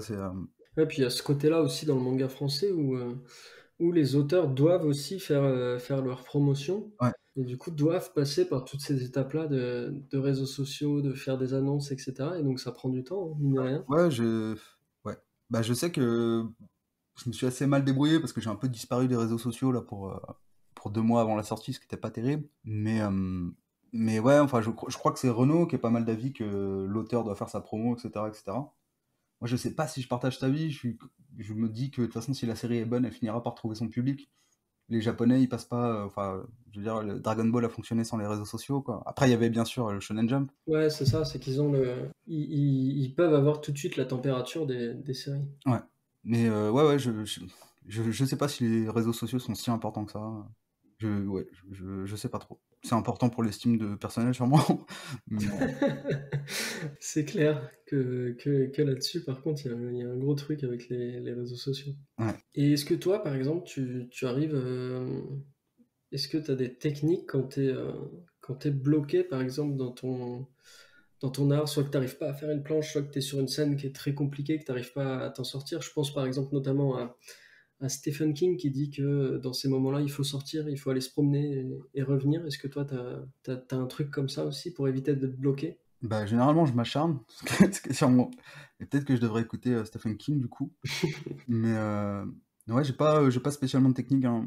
Ouais, pourquoi pas passer à autre chose.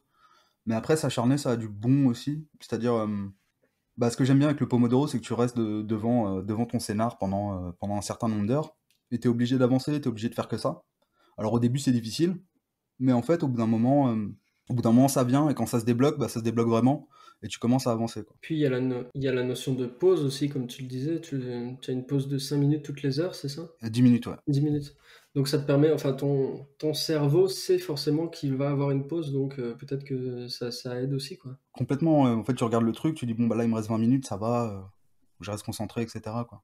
Alors que c'est vrai que si tu travailles, entre guillemets, dans le vide, sur un scénario en plus qui est beaucoup plus abstrait que du dessin, bah du coup, ouais, ça peut vite devenir très très pesant, quoi. Alors que c'est vrai que le truc du temps, bah mine de rien, ça aide à se motiver, quoi. Donc ce serait ça le conseil, essayer de cadrer vos emplois du temps, de cadrer vos journées pour pouvoir être plus libéré et plus tranquille derrière. Je pense, ouais. Je pense que c'est une bonne manière de commencer le manga, quitte à faire des heures sup, entre guillemets, mais au moins vous savez que c'est des heures sup, quoi. Vous savez que vous avez bossé, et si vraiment vous êtes fatigué, vous vous dites que vous avez fait le taf pour la journée, quoi. Vous n'avez pas à vous en vouloir si vous vous couchez, quoi. Et déjà ça, mentalement, c'est énorme pour les dessinateurs qui ont tendance à s'auto-flageller tout le temps, de pouvoir se dire j'ai bien bossé aujourd'hui. Enfin, moi je le sais que quand j'ai bien bossé, je dors beaucoup mieux que si j'ai procrastiné toute la journée, quoi. Tu dors sur tes deux oreilles, quoi. Ouais, c'est ça, ouais, bah, le sommet du juste, comme on dit, quoi. Alors, il y a des petites questions dans le chat. Alors, est-ce que Nicolas fait du tradi ou aussi du digi? Alors, il a répondu tout à l'heure, il commençait par le digital et en ce moment, il est que sur du tradi. Je fais un tout petit peu de digi quand même, mais Alors, justement, Manga Made in France qui parlait avec Romain Lemaire tout à l'heure de community manager et et justement, il dit que c'est un vrai boulot de faire la veille du manga, de publier, de répondre, de faire des annonces sur les réseaux sociaux et tout, c'est clair. Mais après aussi, c'est parce qu'en France, on n'a pas des. Faut se dire quand même qu'on tâtonnait encore avec le manga français et donc qu'on n'a pas encore des recettes miracles ou des machines de guerre finalement pour lancer les créations originales, mais que maintenant c'est quand même en train de beaucoup s'améliorer, notamment on a parlé l'autre jour avec Z pour Space Punch, où il y a eu une grosse com dans Kama. Donc ça commence quand même à pouvoir se faire, quoi. bah, ouais, ouais, bah ouais, je pense que c'est Kiun qui a vraiment commencé à faire de la vraie grosse com pour ses productions originales. Kana était vachement bien aussi sur Save Me Pity, Ouais, où il y avait eu des. Je me souviens à Japan Expo, il y avait eu un temple entier qui avait été construit. ouais, ouais. Et, mais ouais, enfin, ouais, j'ai l'impression que la logique des éditeurs avant, c'était en fait, comme c'est comme le manga, en fait, les mangas, ils étaient déjà connus en fait un peu des weebs et tout, donc les trucs avaient déjà un petit succès dès le début, quoi. Puis il y avait l'animé qui était un peu piraté sur internet avec Naruto par exemple, ou des trucs comme ça. Et du coup, bah, pour le manga français, ils se sont peut-être dit ça va faire pareil, tu vois, le manga va marcher tout de suite, alors que non, quoi. Du coup, personne le connaît, il arrive comme ça au milieu de Naruto et tout. Et bah tant mieux si c'est en train de changer, ouais. Tant mieux. Est-ce que toi, les conventions, est-ce que tu en fais beaucoup? Est-ce que c'est vraiment quelque chose qui t'intéresse d'aller à la rencontre du public? Bah, j'en ai fait beaucoup pendant mes cases. Là, je vais éviter d'en faire avant le bouclage du tome 2 parce que généralement ça prend 2 3 jours en comptant le voyage et tout. Mais, ouais, enfin, les conventions, c'est des très très bons souvenirs, ouais. Très très bons souvenirs. Et puis surtout, en fait, j'ai rencontré plein d'auteurs là-bas, donc plein de pairs. C'est toujours marrant en fait de rencontrer des gens bah, voilà, qui ont la même vie que toi, entre guillemets, quoi. Parce que bah, ma vie de mangaka, c'est pas la même que celle de mes potes. Et c'est toujours sympa en fait de rencontrer des gens qui sortent pas de chez eux aussi, quoi. C'est- Les conventions, c'est des lieux de rencontre pour les gens qui sortent pas de chez eux. Ah, c'est ça. C'est bien résumé. Bah, je pense qu'on va passer tranquillement à la troisième partie. N'hésitez pas encore une fois, hein, si vous avez des questions dans le chat. Et même si on y était déjà, on va continuer justement sur les conseils aux jeunes auteurs. Du coup, alors on en a donné quelques-uns, mais un peu pour débuter cette partie-là, je vais te commencer par te demander quel est le premier conseil que tu donnerais à un jeune auteur, un jeune auteur par exemple qui vient te rencontrer en convention et qui se lance dans le manga. Quel est le premier conseil que tu lui donnes? Bah, de lire l'apprenti mangaka de Toriyama, déjà. Parce que on a vraiment de la chance, je trouve, d'avoir ce truc-là traduit en France. Et qu'il n'est pas assez connu, quoi. Enfin, c'est quand même Toriyama. Donc ça serait mon premier conseil. Et le deuxième conseil que je donne généralement, c'est d'imiter un auteur, c'est-à-dire de choisir un auteur et de l'imiter un petit peu. Et voilà. Et puis le troisième conseil que je donnerais, c'est de faire des histoires. Le plus tôt possible, commencer à faire des histoires. S'il veut être mangaka, évidemment, et pas que dessinateur. C'est-à-dire choisir, faire 10 planches, par exemple, raconter une histoire en 10 planches, s'y tenir, la terminer, l'ancrer, la scanner, etc. etc. quoi. Ok, et du coup, tu parles du livre de Toriyama, mais est-ce qu'il y a d'autres livres, d'autres références qui t'ont permis d'appréhender ton métier? Oui, il y a le livre de Tezuka, qui est vachement bien, qui a été traduit en France aussi, qui est pas très bien traduit pour le coup. Enfin, en fait, j'ai l'impression qu'il est pas très bien traduit. Il y a des termes qui me semblent un peu bizarres. Puis il y a aussi un livre en anglais de Araki, donc l'auteur de JoJo's Bizarre Adventure. J'ai oublié le nom, mais celui-là, il est aussi très très intéressant parce que Araki, c'est un mec qui analyse tout. Et du coup, en fait, lui, c'est vraiment un mec, un peu comme dans ces mangas où les persos gagnent en fait tout le temps avec de la stratégie. Enfin, il y a tout le temps des, des vieilles strates, etc. En fait, lui, sa carrière de mangaka, il l'a fait de la même manière. Par exemple, un exemple intéressant, c'est que il faisait tout le temps des gros sourcils à ses persos. Et à un moment, il s'est rendu compte que tous les personnages à succès avaient des sourcils très fins. Et du coup, il s'est dit, bon, je préfère les gros sourcils, mais je vais quand même faire des sourcils très fins parce que, parce qu'il faut que ça se rende, quoi. Et en fait, il y a plein d'exemples comme ça de lui, ce qu'il appelle la Golden Wedge manga. Et donc, ce livre-là, je sais plus, mais vous pouvez le trouver assez facilement. C'est en anglais, par contre. D'accord. Ouais, du coup, c'est un vrai calculateur, quoi. Il a pris les facteurs qui faisaient que ça marche et C'est ça, ouais. C'est ça. Et du coup, après, il y a son génie aussi derrière. bien Mais sûr. en fait, c'est super intéressant d'avoir le retour d'un. Et voilà, et puis lui, c'est un.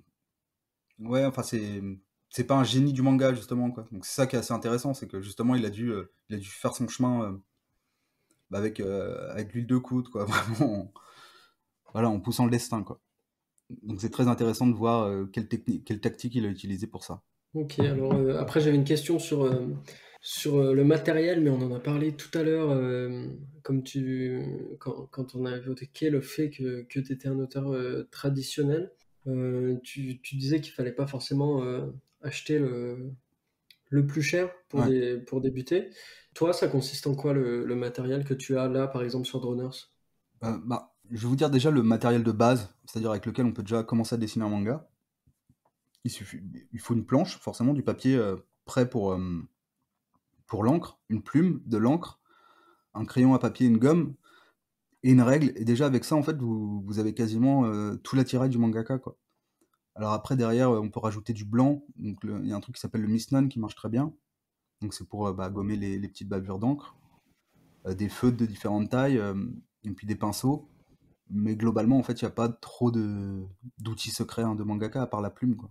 Et pour le travail au digital, est-ce que tu as un logiciel que tu préfères? Ouais, comme tout le monde, hein.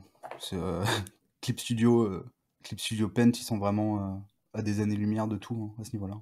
Et puis enfin là, je vois ce qui se fait maintenant dessus, enfin ce que je peux moi faire dessus, ce que j'arrivais pas à faire à l'époque. Enfin franchement c'est bluffant, quoi.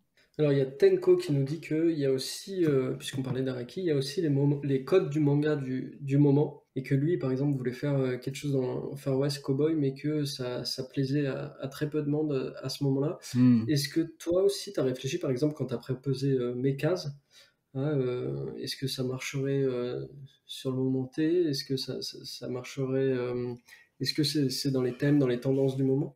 Ouais, j'y ai pensé un petit peu, bon, surtout sur le perso de Taco, parce que j'avais l'impression que la plupart des personnages étaient depuis pas mal de temps très intelligents et que c'était un peu une qualité qui était vachement mise en avant. Et le côté un peu stupide, etc., c'était un peu perdu. Et du coup, je voulais pas mal miser là-dessus. En me disant que forcément, enfin, c'était un peu comme les modes, quoi. Il y a toujours un retour. En fait, c'est une roue, quoi. Mais, euh, mais ouais, mais je pense, je sais pas si sur le manga français, c'est vraiment une bonne idée de se baser là-dessus. Après, de se dire peut-être qu'il y a déjà beaucoup de shonen entre guillemets classiques, c'est-à-dire Radiant et Dreamland, on va dire, c'est des shonen classiques, et je pense qu'ils tracent déjà une bonne place sur le manga français. Peut-être se dire, essayer d'être un peu différent de ça, ouais. Ça peut être une bonne idée. Après le genre sur le manga français, je sais pas, je sais pas, mais je me trompe peut-être là-dessus. Enfin, j'ai l'impression, par exemple, que ce qui va sortir bientôt, c'est peut-être des trucs un peu plus adultes. Peut-être que ça, ouais, peut-être que ça, c'est des questions à se poser, quoi. Je sais pas. Et toi, t'aimerais justement qu'il y ait encore plus de diversité dans le manga français? Bah oui, forcément, ouais, forcément. En fait, le truc, c'est que pour l'instant, on fait quand même du manga pour ressembler à du manga, et moi le premier. Et alors qu'au Japon, en fait, le manga, c'est vraiment tout, quoi. Enfin, il y en a pour tous les goûts, il y en a sur tous les thèmes, sur tous les sujets, et c'est encore très loin d'être le cas en France, quoi. Ce qui est normal. En fait, c'est comme la BD là-bas. Bon, c'est un truc un peu banal à dire, mais c'est sûr que le manga, pour l'instant, est cantonné au succès en fait qu'il a en France, quoi. Bien sûr. Dû aussi au fait que qu'en France aussi jusqu'à et encore je sais pas si ça a vraiment beaucoup évolué, mais dû aussi que les médias et cetera, pensent que le manga c'est encore un Ouais, un moyen d'expression et une mode des jeunes, entre parenthèses, ouais, ouais, alors ouais. que c'est quand même, en France, c'est quand même là depuis la fin des années 90 en édition et donc heu et donc ceux qui ont découvert dans les années 90 et bah, tout simplement ils ont 30 ans de plus. Donc C'est vrai. c'est pas forcément, que les jeunes, mais du coup, c'est peut-être ça qui nous cantonne, au fait de faire que ce qu'on pourrait appeler du shonen, mais plutôt réservé du coup à un public, jeune, ado, jeune C'est adulte. possible. Après, j'ai l'impression que le public français se désintéresse quand même avec l'âge des mangas. C'est-à-dire, je connais quand même beaucoup de gens qui ont arrêté de lire des mangas. Alors après, est-ce que c'est parce qu'il n'y avait pas de propositions intéressantes? C'est possible, hein. Mais il n'y a peut-être pas une culture, la même culture de la BD qu'il y a au Japon, quoi, où vraiment tout le monde en lit. Je sais pas trop. C'est vrai que les gens arrivés autour de quand ils arrivent à la trentaine, on voit souvent les collections de mangas qui sont revendues, etc. Ah ouais, ouais, c'est la copine qu'on veut plus, ou des trucs comme ça, quoi. Mais ouais, ouais, bah, ouais, je sais pas. Et puis j'ai quand même l'impression que, mine de rien, le cœur du manga, ça reste la jeunesse, quoi. Enfin, que le plus grand du lectorat sera toujours jeune, de toute façon. Même dans le cas de l'Attaque des Titans, même si c'est bah, clairement un manga qui est dessiné pour les adultes, je pense que la majorité des gens qui lisent ça et qui regardent ça ont entre 15 et 25 ans, quoi. Ouais. Puis en plus, c'était publié en shonen, Ah ouais, ah, mais je savais même pas, tu mais ouais, ça a été catégorisé, shonen. Donc forcément, bah comme Death Note aussi. vois. Ouais, Death Note, ouais. Mais après, Death Note, ça a quand même un côté un peu plus adolescent, quoi. C'est clair qu'il y a un côté beaucoup plus là-dessus, ouais. Même si les thèmes sont beaucoup plus sombres. Hmm. Et là, je vois Manga Made in France qui dit que il y a aussi ceux qui disent que le manga c'est japonais et quand c'est français c'est pas du manga. Et ça, c'est un truc qui m'énerve beaucoup aussi. Est-ce que tu l'as vécu, toi? Ouais, ouais, ouais, je l'ai vécu et puis je l'ai aussi souvent entendu, je l'ai souvent entendu quoi. Et puis c'est toujours un peu vexant. Enfin, en fait, la préface du tome 2 de Mecha c'était un peu mal tourné, mais en gros, je disais que bah, le saké en japonais ça voulait dire alcool, mais qu'en français on savait très bien que le saké c'était autre chose, c'était pas que de l'alcool quoi. Et pour moi le manga c'est un peu pareil, c'est-à-dire le manga ça veut dire bande dessinée en japonais, mais pourtant quand nous on dit manga ça veut dire quelque chose de bien particulier, peu importe en fait qui le fait derrière, quoi.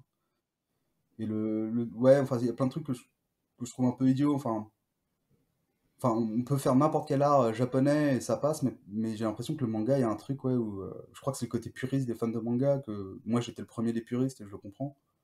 Mais ouais, je crois qu'il y a un truc avec les fans de manga qui est très whip, quoi, qui est très, si c'est japonais, c'est bien, puis si c'est pas japonais, quoi. Ouais, c'est assez compliqué, surtout que, comme tu le dis, manga, ça veut tout simplement dire bande dessinée. Et que, euh, et que finalement, on a eu un peu en France cette exploitation des termes qui étaient un peu mauvaises. Par exemple, encore aujourd'hui, et encore moi tout à l'heure, quand on parlait d'Astérix Obélix, par exemple, on dit une BD, au lieu de dire une BD franco-belge, pour dire le style tout simplement, parce que ça soit du manga, du comics ou de la franco-belge, c'est de la bande dessinée tout simplement. Ouais. C'est le même média. Mais d'un autre côté, tu vois, je trouve que le manga, il y a quand même un truc bien particulier, tu vois. Ah oui, les codes sont Les très codes, très les différents, détails, le la narration, langage. etc. Enfin, on sait qu'on lit un manga, tu vois. Enfin, tu prends un manga français, tout le monde sait que c'est un manga. Qu'il soit bon ou mauvais, tu vois, enfin, c'est un manga. Et donc le fait de dire que si c'est pas si c'est pas japonais, c'est pas un manga, je trouve ça un peu, bah, c'est puriste, quoi. Enfin, c'est très réducteur, quoi. Ouais.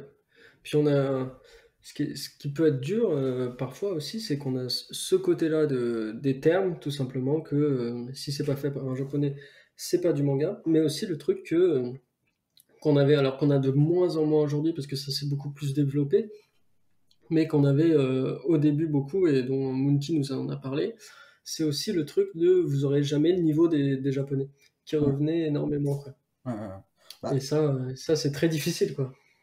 je pense qu'il y a. Déjà, il y a un truc qui est vrai, mine de rien, c'est qu'en fait, le système japonais, ils ont aussi tout un système d'éditeurs très talentueux.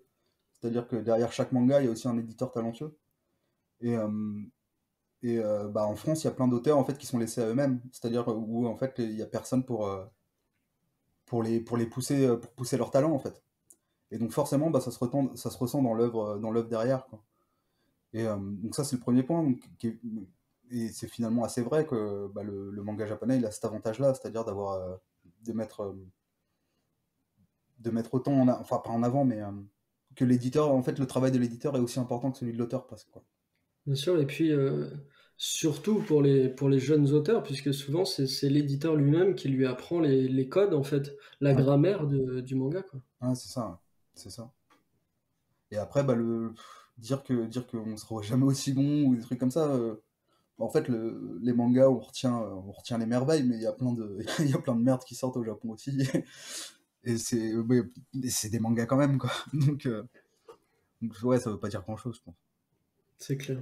Est-ce qu'il y a justement, comme ça fait des années maintenant quand même avec mes cases, et puis là, 2 ans presque de préparation pour Droners, est-ce que toi, tu as vu une évolution? Est-ce qu'il y a des initiatives qui te plaisent dans le manga français? Bah, déjà, le tremplin Kiyun, pour moi, ça a été sûrement la meilleure initiative qui a été faite et toujours aujourd'hui. Surtout que derrière, en fait, bah, Yami, elle continue sa série, quoi. Enfin, ils l'ont pas signé 3 tomes et puis salut, quoi. Enfin, ils l'ont vraiment laissé le temps pour le préparer et tout ça. Donc, bah, je pense que Kiyun, ouais, enfin, ils ont beaucoup d'avance là-dessus. Après, voilà, je sais pas ce que ça donne au niveau des ventes, des autres concours, etc. J'ai pas complètement suivi. Et bah, sinon, là, bah, je sais que Kana signe beaucoup de choses, donc ça, c'est super bien aussi. C'est-à-dire de tenter des trucs. Et puis, bah, il y en a qui vont marcher, il y en a qui vont pas marcher, mais voilà, c'est en tentant c'est en tentant qu'on s'en rend compte. Et bah, avec Kana, le travail que j'ai avec mon éditeur et que j'avais avec Olydri aussi, avec Anne-Laure, bah, c'était des éditeurs qui étaient très proches de mon travail, qui étaient très proches de moi, qui sont très proches de moi. Donc ça aussi, je trouve ça très différent des retours que j'ai eu d'autres éditeurs, où les auteurs sont laissés à eux-mêmes. Et voilà, ouais, enfin, je trouve que le manga français est assez impressionnant dans ce qui sort récemment et ce qui va sortir bientôt, etc. Voilà, je sais pas, à voir si le lectorat va suivre, etc. Ça, parce qu'après, si le lectorat suit, il y aura de l'argent. Et s'il y a de l'argent, bah, il y aura encore plus d'auteurs, etc., quoi. Bien sûr, c'est clair. Puis il y aura plus de lecteurs et ça Voilà. tournera. Il y aura plus de risques aussi, peut-être. Ouais, c'est clair. Alors, justement, en parlant d'initiative, alors il y a Mangaka French qui nous met dans le chat, il manque un Shonen Jump en France, et il y a Manga Made in France qui répond du tac au tac que, effectivement, c'est une remarque qui revient souvent, et que c'est difficile à mettre en place en France, car comme on en parlait, le système d'édition n'est pas du tout le même, notamment au niveau des assistants, notamment au niveau du travail éditorial, comme tu disais, avec les éditeurs, pardon. Puis, faut savoir aussi qu'il y en a eu, il y a eu des initiatives. On avait reçu Moonki, et donc il y avait des initiatives Shonen Collection, Shogun Mag, etc. Il y a Ankama aussi qui avait sorti un magazine et qui n'ont pas très bien marché, Ah, donc forcément ça aide pas. bah, Akiba Manga, ouais. C'était très, très, très, très moyen, très, très limite, ce truc-là. En fait, le problème d'Akiba Manga, je sais pas si tu te souviens, mais c'est qu'en fait, ils avaient des scénaristes français, mais ils jugeaient que les dessinateurs, les dessinateurs français n'étaient pas assez bons pour faire du manga. Donc, ils sont allés débaucher en fait des dessinateurs japonais très moyens pour dessiner leur scénario. Bah, après que chacun jugera, mais il y a vraiment ce côté-là. Nous, on est assez bons pour être scénaristes de manga, mais mais il nous faut Mais des pas pour dessinateurs des... japonais, quoi. Et qui est complètement con en fait. Enfin, de se dire que le manga ne tient qu'au dessin, mais ça avait pas mal de raisons de pas marcher, quoi. C'était pas que le fait qu'en France c'est impossible de faire de la prépublication, c'est surtout que bah, les histoires étaient pas excellentes, quoi. Oui, puis il faut bien penser que la prépublication, s'il n'y a pas un gros lectorat derrière, professionnel, je parle, parce qu'à mon avis, si on parle du côté amateur, je vais pouvoir argumenter un peu, un peu plus, mais professionnellement, la prépublication, c'est très compliqué parce qu'il faut une grosse base de lecteurs pour pouvoir vendre assez de numéros, Ouais. pour pouvoir rembourser justement le fait de payer plein d'auteurs pour essayer de lancer, comme tu disais, de prendre des risques, de lancer des pistes, de lancer des mangas et de voir celui ou ceux qui vont marcher et qui vont pouvoir ensuite permettre de boucler la boucle et de pouvoir continuer derrière. Donc, Je pense que ce qu'ils devraient faire déjà, en fait, les éditeurs, c'est surtout payer les auteurs pour qu'ils écrivent des histoires courtes, en fait. Et tester les histoires courtes, que ça soit en ligne, peu importe, en fait, mais former leurs auteurs, en fait, essayer de trouver leurs points forts, etc. Et je pense que c'est la grosse différence qu'il y a entre la France et le Japon, c'est que, il n'y a pas justement ce truc de one shot. ouais, c'est ça. Et puis, en fait, d'essayer voilà, de trouver des talents avant qu'ils aient le niveau, quoi. En France, on attend que la personne ait le niveau pour la signer. Au Japon, ils les font travailler avant. C'est ça. Ouais, je pense que vraiment, en fait, investir un petit peu sur des histoires courtes, ça vaudrait le coup, quoi. Et après, les publier, je sais pas comment, mais en fait, peu importe, c'est pas forcément l'intérêt du truc, quoi. Et puis faut le dire, faut l'expliquer. Enfin, tous les mangas connus japonais qui sont passés par enfin qui sont forcément passés par des magazines de prépublication, sont passés par des étapes de cette histoire complète, cette histoire courte en une cinquantaine de planches. Il faut Ah ouais. réussir à faire une intrigue fermée, donc à raconter pardon, une histoire du début à la fin, avec ces personnages qu'on va utiliser ensuite dans sa série, et c'est ça qui permet vraiment de dire est-ce qu'on va faire une série ou non après avec ça, quoi. Ouais, c'est ça. Donc ils y sont tous passés, Ouais, et par que ce exemple, soit One Piece, Naruto, Dragon Ball, enfin bref. même Naruto, j'ai pas envie de dire bêtises, mais il y avait une des éditrices là-bas qui m'avait raconté qu'il y avait eu 7 one-shots de Naruto, quoi. Pas forcément publiés, mais en tout cas, Kishimoto est passé par 7 étapes de one-shot de Naruto avant d'avoir sa série, quoi. Et le truc de Naruto a été, en fait, le Naruto a été peaufiné sur ces 7 one-shots, quoi. Et c'est là qu'on a eu la série. Et tu vois, sur le 7e one-shot, ils se sont dit, bon, bah là, on tient un truc, quoi. Et il y a même eu un passage où Sasuke était le héros et des trucs comme ça, quoi. D'accord. Comme le 7e scénario de Droners, du coup. La Ah non, 7e ouais, version. là, ouais. Non, mais c'est vrai que cette notion-là de test, de prise de risque, on l'a beaucoup moins en France parce que je pense aussi que c'est financier, hein, tout simplement. C'est Oui, que oui, complètement, complètement. Alors, et qui est compréhensible, tu vois. C'est toujours facile à dire quand on n'a pas le porte-monnaie et tout, c'est clair. mais, euh, mais ouais, un manga, je sais pas combien ça coûte en tout un manga, mais ouais, enfin. Et puis en plus, bon, voilà, les éditeurs, ils ont quand même plein d'astuces pour que ça leur coûte moins cher que. Enfin, oui, voilà, il y a des remboursements de région, je sais pas quoi, enfin, il y a plein de trucs, quoi. Il y a plein. Donc, ouais, je pense qu'il y a quand même un manque de prise de risque qui commence à être moins le cas quand même. Oui, ça évolue. Mais voilà, c'est vrai qu'il y a plein de BD en fait qui sont signés. Et tu dis, mais c'est vrai que tout le monde lit des mangas et pourtant ils continuent de signer majoritairement des BD. Majoritairement, c'est compréhensible, mais aussi peu de mangas, c'est quand même bizarre. Ouais. Oui, il continue de publier sur des licences originales qui ont complètement changé d'auteur, etc. En Ouais, franco-belge, ça se fait beaucoup ouais, ouais, ouais, ouais. pour avoir son Astérix ou son Lucky Luke tous les ans. Ouais, ouais, ouais. Après, c'est pas un jugement à faire là-dessus, c'est juste que ça fait qu'il y a beaucoup moins de création originale, quoi. Mm. Mais c'est ouais, puis c'est une route que prend un peu le manga malheureusement, avec Dragon Ball Super, Boruto, etc. C'est vrai. Mais après, est-ce qu'on n'est pas actuellement dans la période remake, que ce soit remake de films, par exemple Jumanji, les Ouais. nouveaux Star Wars, remake par exemple de jeux vidéo aussi beaucoup, tous les jeux PS1 qui reviennent sur le devant de la scène. Tu voudrais dire que c'est une période et que ça va passer, et que Alors je sais pas si ça, j'espère, j'espère qu'on va pas être 50 ans sur du remake. ouais, parce que là, Euh, ça va commencer à faire remâcher quoi. c'est clair. Mais après, on fera des remakes de quoi? Bah des remakes, des remakes. T'imagines? Dans une boucle infinie. Mais ouais, j'ai l'impression qu'on est dans une période un peu comme ça, nostalgie, remake. Et du coup, Ouais, bah, bah regarde après, le nombre de films qui sont sortis dans les 5 10 dernières années, qui sont avec des nouveaux acteurs, des remakes d'anciens films. Ou, bon, après, ça, c'est peut-être autre chose, mais Disney qui fait ses films pardon, en live action. ouais, bah ouais, oui, c'est ouais. Ouais, c'est sûr que c'est pas l'originalité. C'est, Ils étouffent un peu. j'ai vraiment peur qu'on qu'on soit dans une période comme ça. Ouais, ouais, ouais. Bah, après c'est pas pareil, mais c'est vrai comme tu disais, il y a Dragon Ball Super, il y a Boruto aussi. Ouais, puis je me demande s'il y en a même pas d'autres, hein. Enfin, je sais que, bah, par exemple, dans le magazine de mon éditeur au Japon, il y a un isekai de Nicky Larson. D'accord. Donc c'est, ouais, enfin, en fait, je pense que le manga, ça a toujours été un petit truc d'auteur, tu vois. Même si c'est très industriel et que ça représente beaucoup d'argent, etc., ça a toujours été l'œuvre d'un auteur, tu vois. Et je pense que c'est ça aussi qui faisait son succès. Et là, j'ai l'impression qu'on part un petit peu dans un truc, bah, un peu à la logique hollywoodienne où c'est plus les producteurs qui ont la parole, quoi.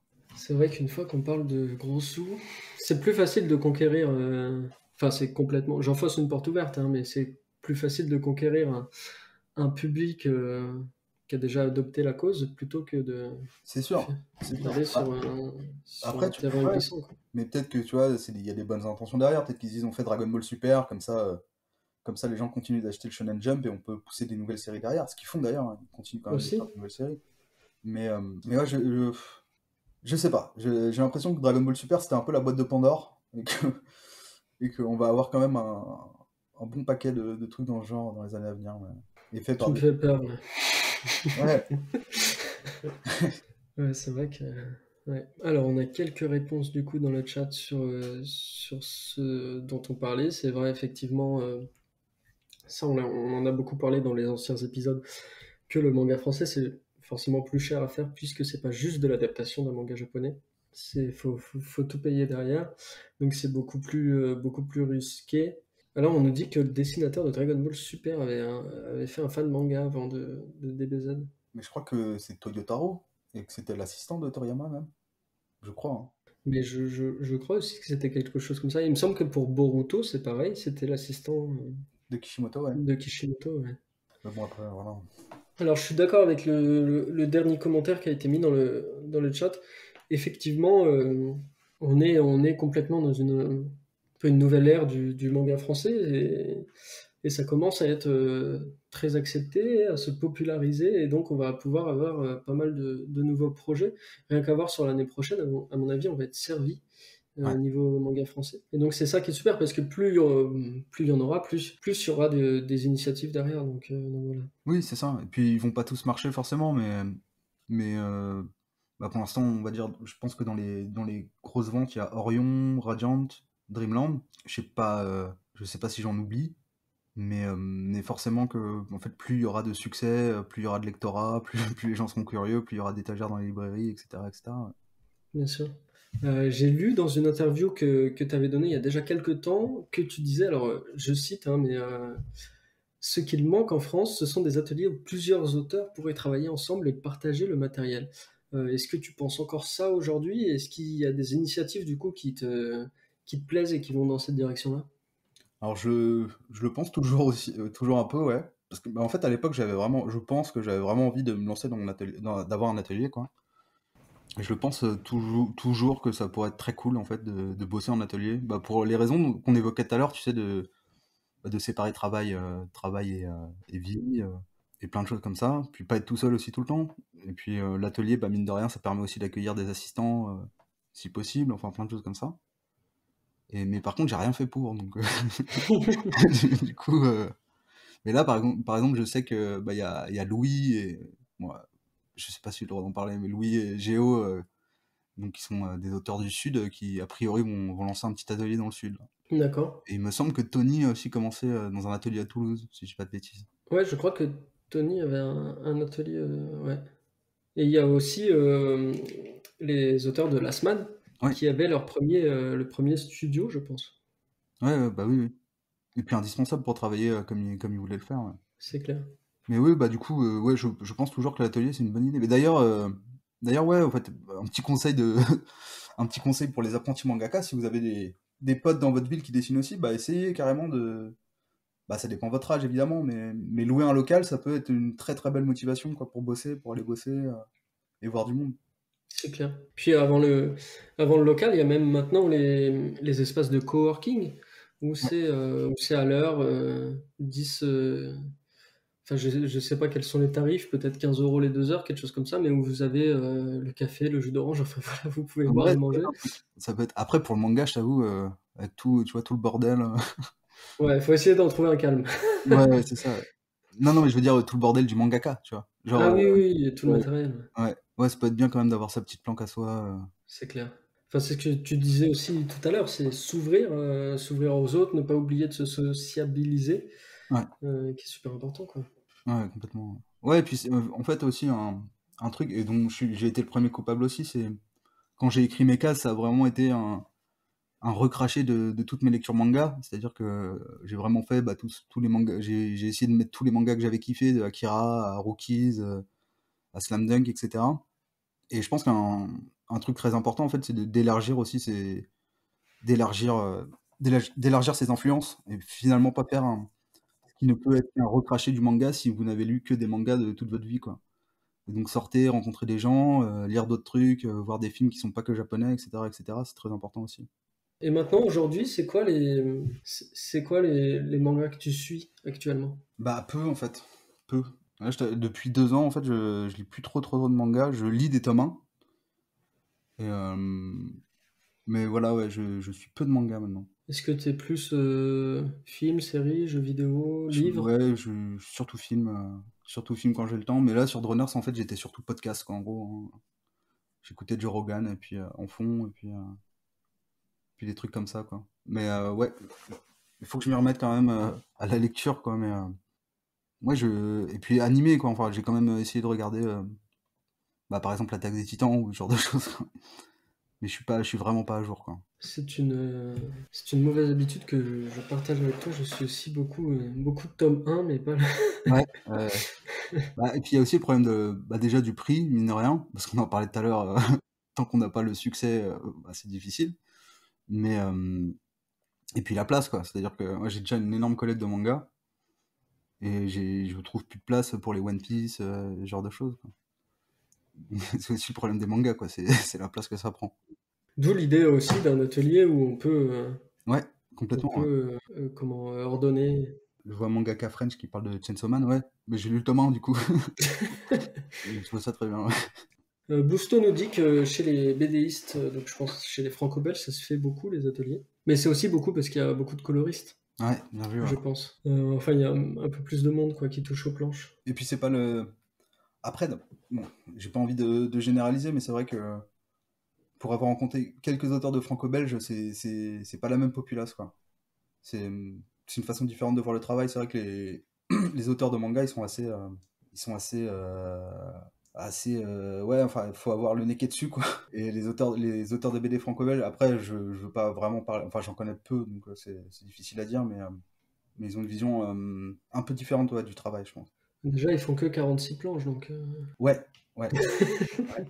Et pour eux, c'est beaucoup. Donc, Tu sais, les gens, ils se mettent à tacler les autres. ouais, mais après, il y a des bourreaux de travail, évidemment, dans la franco-belge aussi. Bien sûr. Mais c'est le truc avec le manga, c'est qu'en fait, si t'es pas un bourreau de travail, ce que j'ai un peu de mal à être en ce moment, si t'es pas un bourreau de travail, c'est très compliqué, quoi. C'est très compliqué. Si t'arrives pas à bosser 12 heures par jour, voilà. Ce qui est pas forcément une bonne chose, d'ailleurs. Mm. Alors, il y a Tenko qui nous demandait est-ce que tu as des conseils, notamment pour les mangas amateurs qui.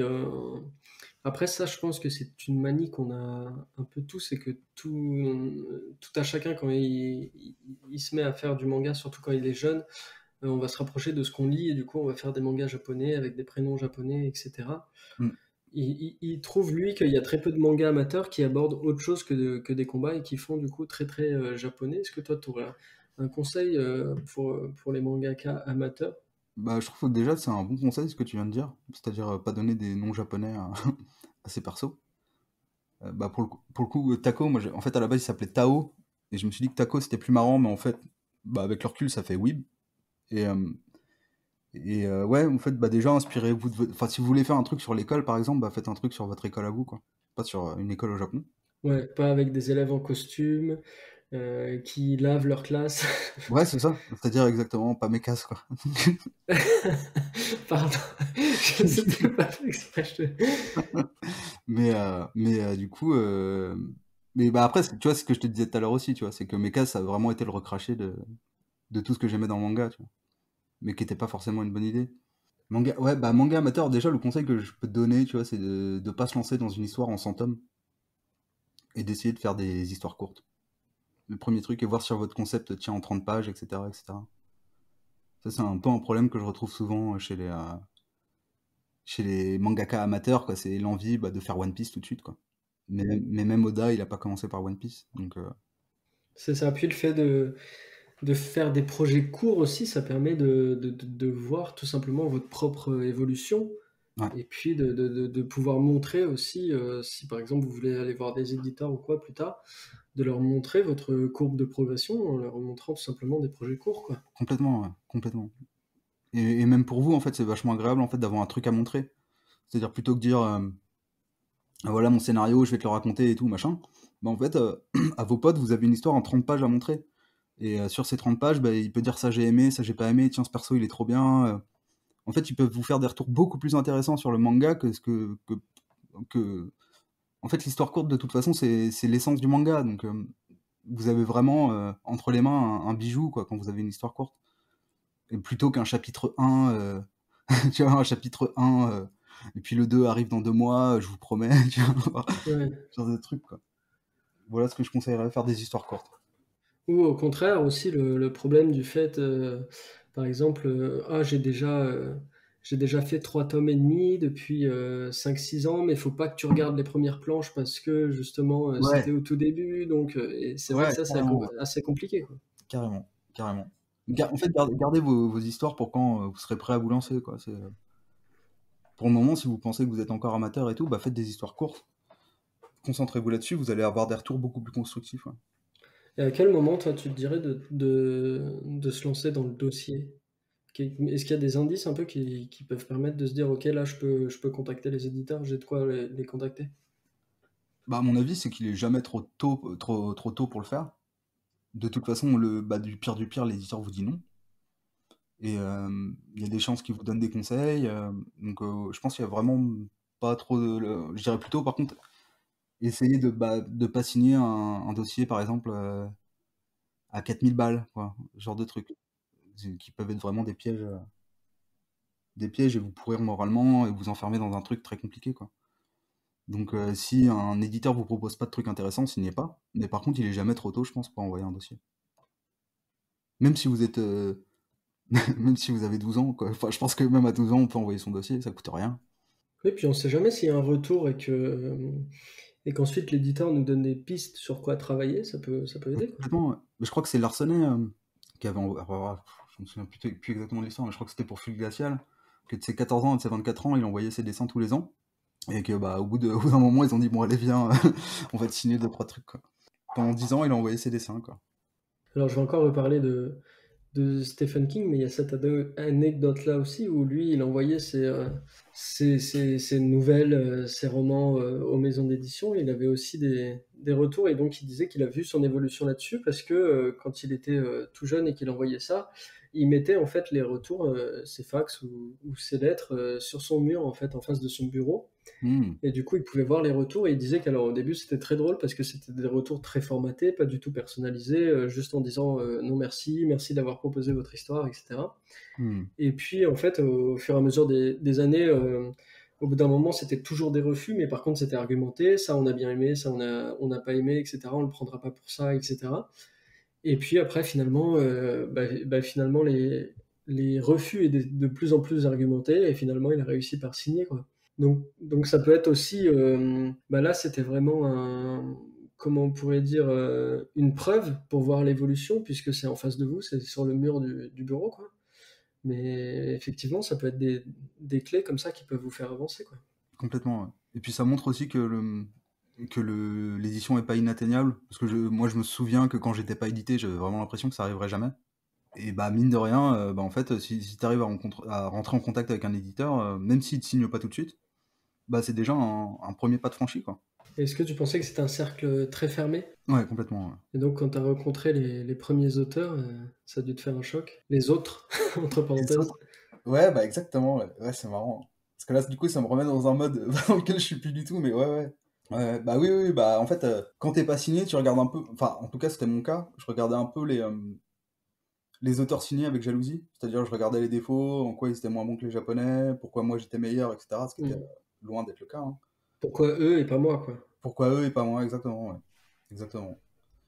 Et c'est vrai que bah une fois que t'es signé, en fait, tu sors un peu de ce truc-là. Tu dis bon bah oui, en fait, c'est un peu galère pour tout le monde. Et, euh, et voilà quoi. Ouais, mais c'est pas. Ouais. Il y a, il y a quelqu'un qui m'a posé la question sur Instagram, bah, je savais pas trop comment répondre, mais c'était est-ce que c'est dur de se faire éditer ou pas, quoi. Et je sais pas quoi répondre à cette question. Est-ce qu'il n'y aurait pas aussi, comme tu le disais, dans le fait de contacter des éditeurs, un facteur chance, un facteur rencontre? Ah, je sais pas. Je sais pas parce que tu vois, bah, j'ai vu le dossier par exemple de ZD, il est excellent, quoi. Tu comprends tout de suite pourquoi il a été signé. Après, ouais, il y a des gens qui se font signer, tu te demandes peut-être plus pourquoi. Ouais, mais je pense pas qu'il y ait- Je pense que si tu fais un bon dossier, si tu fais un bon dossier, tu te feras signer de toute façon. Parce que les éditeurs ont pas envie de laisser passer la poule aux œufs d'or. Bien sûr. Et qu'est-ce que tu penses des écoles de manga, alors comme l'EIMA par exemple à Toulouse? Bah, déjà, je connais très bien la directrice, donc je vais pas en dire du mal, ça c'est sûr. Je pense qu'ils font très bien leur travail. Après, je reste persuadé que on a vraiment, c'est vraiment pas indispensable pour percer dans le milieu. Et que ça enlève pas le, si on n'a pas la niaque, en fait, ça va pas nous la donner, quoi. C'est-à-dire, si on fait une école de manga, faut se dire pendant 3 ans, je bosse comme un malade, quoi. Ça va être un accélérateur, mais je bosse comme un malade, quoi. Dans l'optique de soit devenir auteur de manga, mais ou de devenir un artiste dans le monde du manga, comme propose l'EIMA avec des formations aussi C'est ça, d'animation, ouais. etc., C'est ça. d'illustrateur. C'est ça. Mais après, enfin, en tout cas, faut pas se dire que parce que vous n'avez pas les moyens de vous payer les l'EMA, etc., ou une autre école, pas que parce que vous faites pas les l'EMA, vous serez jamais mangaka, quoi. Mais je pense pas que ce soit une mauvaise chose non plus. Je pense que vaut mieux faire ça que rien, si vos parents ont les moyens, etc., et que c'est vraiment ce que vous voulez faire, ça peut être que bénéfique, quoi. Bien sûr. Puis en travaillant tous les jours, 6 à 8 heures par jour, forcément vous allez vous améliorer. C'est ça, ouais. Si moi j'avais une question, c'est quoi ton... Justement, tu te disais, tu fais une heure de travail, 5 heures de... 5 heures... Une heure de travail, 5 heures de En pause. vrai, ça m'arrive aussi, hein, mais... Et c'est comme ça que le tome 2 de Droners arrivera en 2027. Ah. Courant 2027, hein. Ouais. Ok. Non, mais du coup, est-ce que... alors, il y a deux questions dans une. Quel est ton emploi du temps à peu près? Est-ce que tu arrives à faire des journées à horaire fixe? Et ensuite, quel temps mets-tu pour les différentes phases du manga, c'est-à-dire storyboard, crayonné, planche finalisée, etc. Combien de temps par phase à peu près? Euh, Bah, le travail préparatoire, ça a été le plus long. Donc, comme je te disais, ça a pris 1 an presque et demi. Le, bah, ce que je compte dans le travail préparatoire, l'écriture du scénario, là, ça a pris quasiment ouais, 6 mois, je crois. Donc c'était très très long. Le storyboard, pour le coup, ça a été assez rapide. Ça m'avait pris 1 mois. Et puis après, le manga, je l'ai commencé en septembre et je l'ai bouclé en mai, juin, quoi. Donc ça fait 9 mois.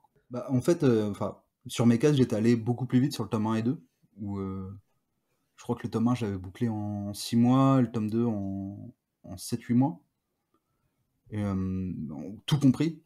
Donc là, forcément, Droner, bah, moi, ça m'a paru extrêmement long. Je pense que ça a paru long à tout le monde, mais bon, c'est comme ça. Et du coup, bah, c'est pas. Ouais, 2 ans, c'est pas une bonne limite à vous fixer pour un tome. Voilà. Et quoique, en fait. Quoique, j'en sais rien. Après, quand ça donne quelque chose de qualité, le temps vaut finalement. Donc voilà, bon, bah, je pense qu'on a quand même fait un grand tour Bah ouais, ce ouais, soir. carrément. Est-ce qu'il y a des choses qui te reviennent ou que t'as oublié de dire ou que n'importe? Oh, non, là, comme ça, non. Non, non. Mais, non, mais c'était très cool. Voilà. Ça m'a fait plaisir de discuter un petit peu en profondeur du truc. Merci, c'est Et puis gentil. c'était des questions très pertinentes aussi. Bravo. Merci, mais j'étais aussi bien aidé par le chat. Bah, bravo. Eh ben, merci beaucoup. Je pense qu'on va clôturer là-dessus. Je te remercie beaucoup, Nicolas, d'être passé, de nous avoir présenté Droners. Bah, merci pour l'invitation. J'ai très hâte, du coup, de voir le prochain tome. Ouais, bah écoute, dès que, dès que c'est fait. Super. Merci beaucoup à tous. Merci, Nicolas. Et puis, à la prochaine, tout le monde. Salut! Et voilà, vous êtes arrivés à la fin de ce Keep on Talk, le podcast du collectif Keep on Dream. Merci beaucoup d'avoir écouté cet épisode, j'espère que l'interview vous a plu et que vous avez appris plein de choses. Si vous aimez notre podcast, abonnez-vous et partagez-le sur les réseaux sociaux, ça va beaucoup nous aider. Tiens d'ailleurs, identifiez-nous et dites-nous qui vous aimeriez voir en tant qu'invité. Et si jamais d'ailleurs vous voulez participer à l'enregistrement des épisodes et poser vos questions à nos invités, rendez-vous sur la chaîne Twitch du Keep on Dream. A très bientôt, je suis impatient de lire vos propositions, de vous retrouver directement sur Twitch ou sur un prochain épisode. C'était Keops pour le Keep on Talk.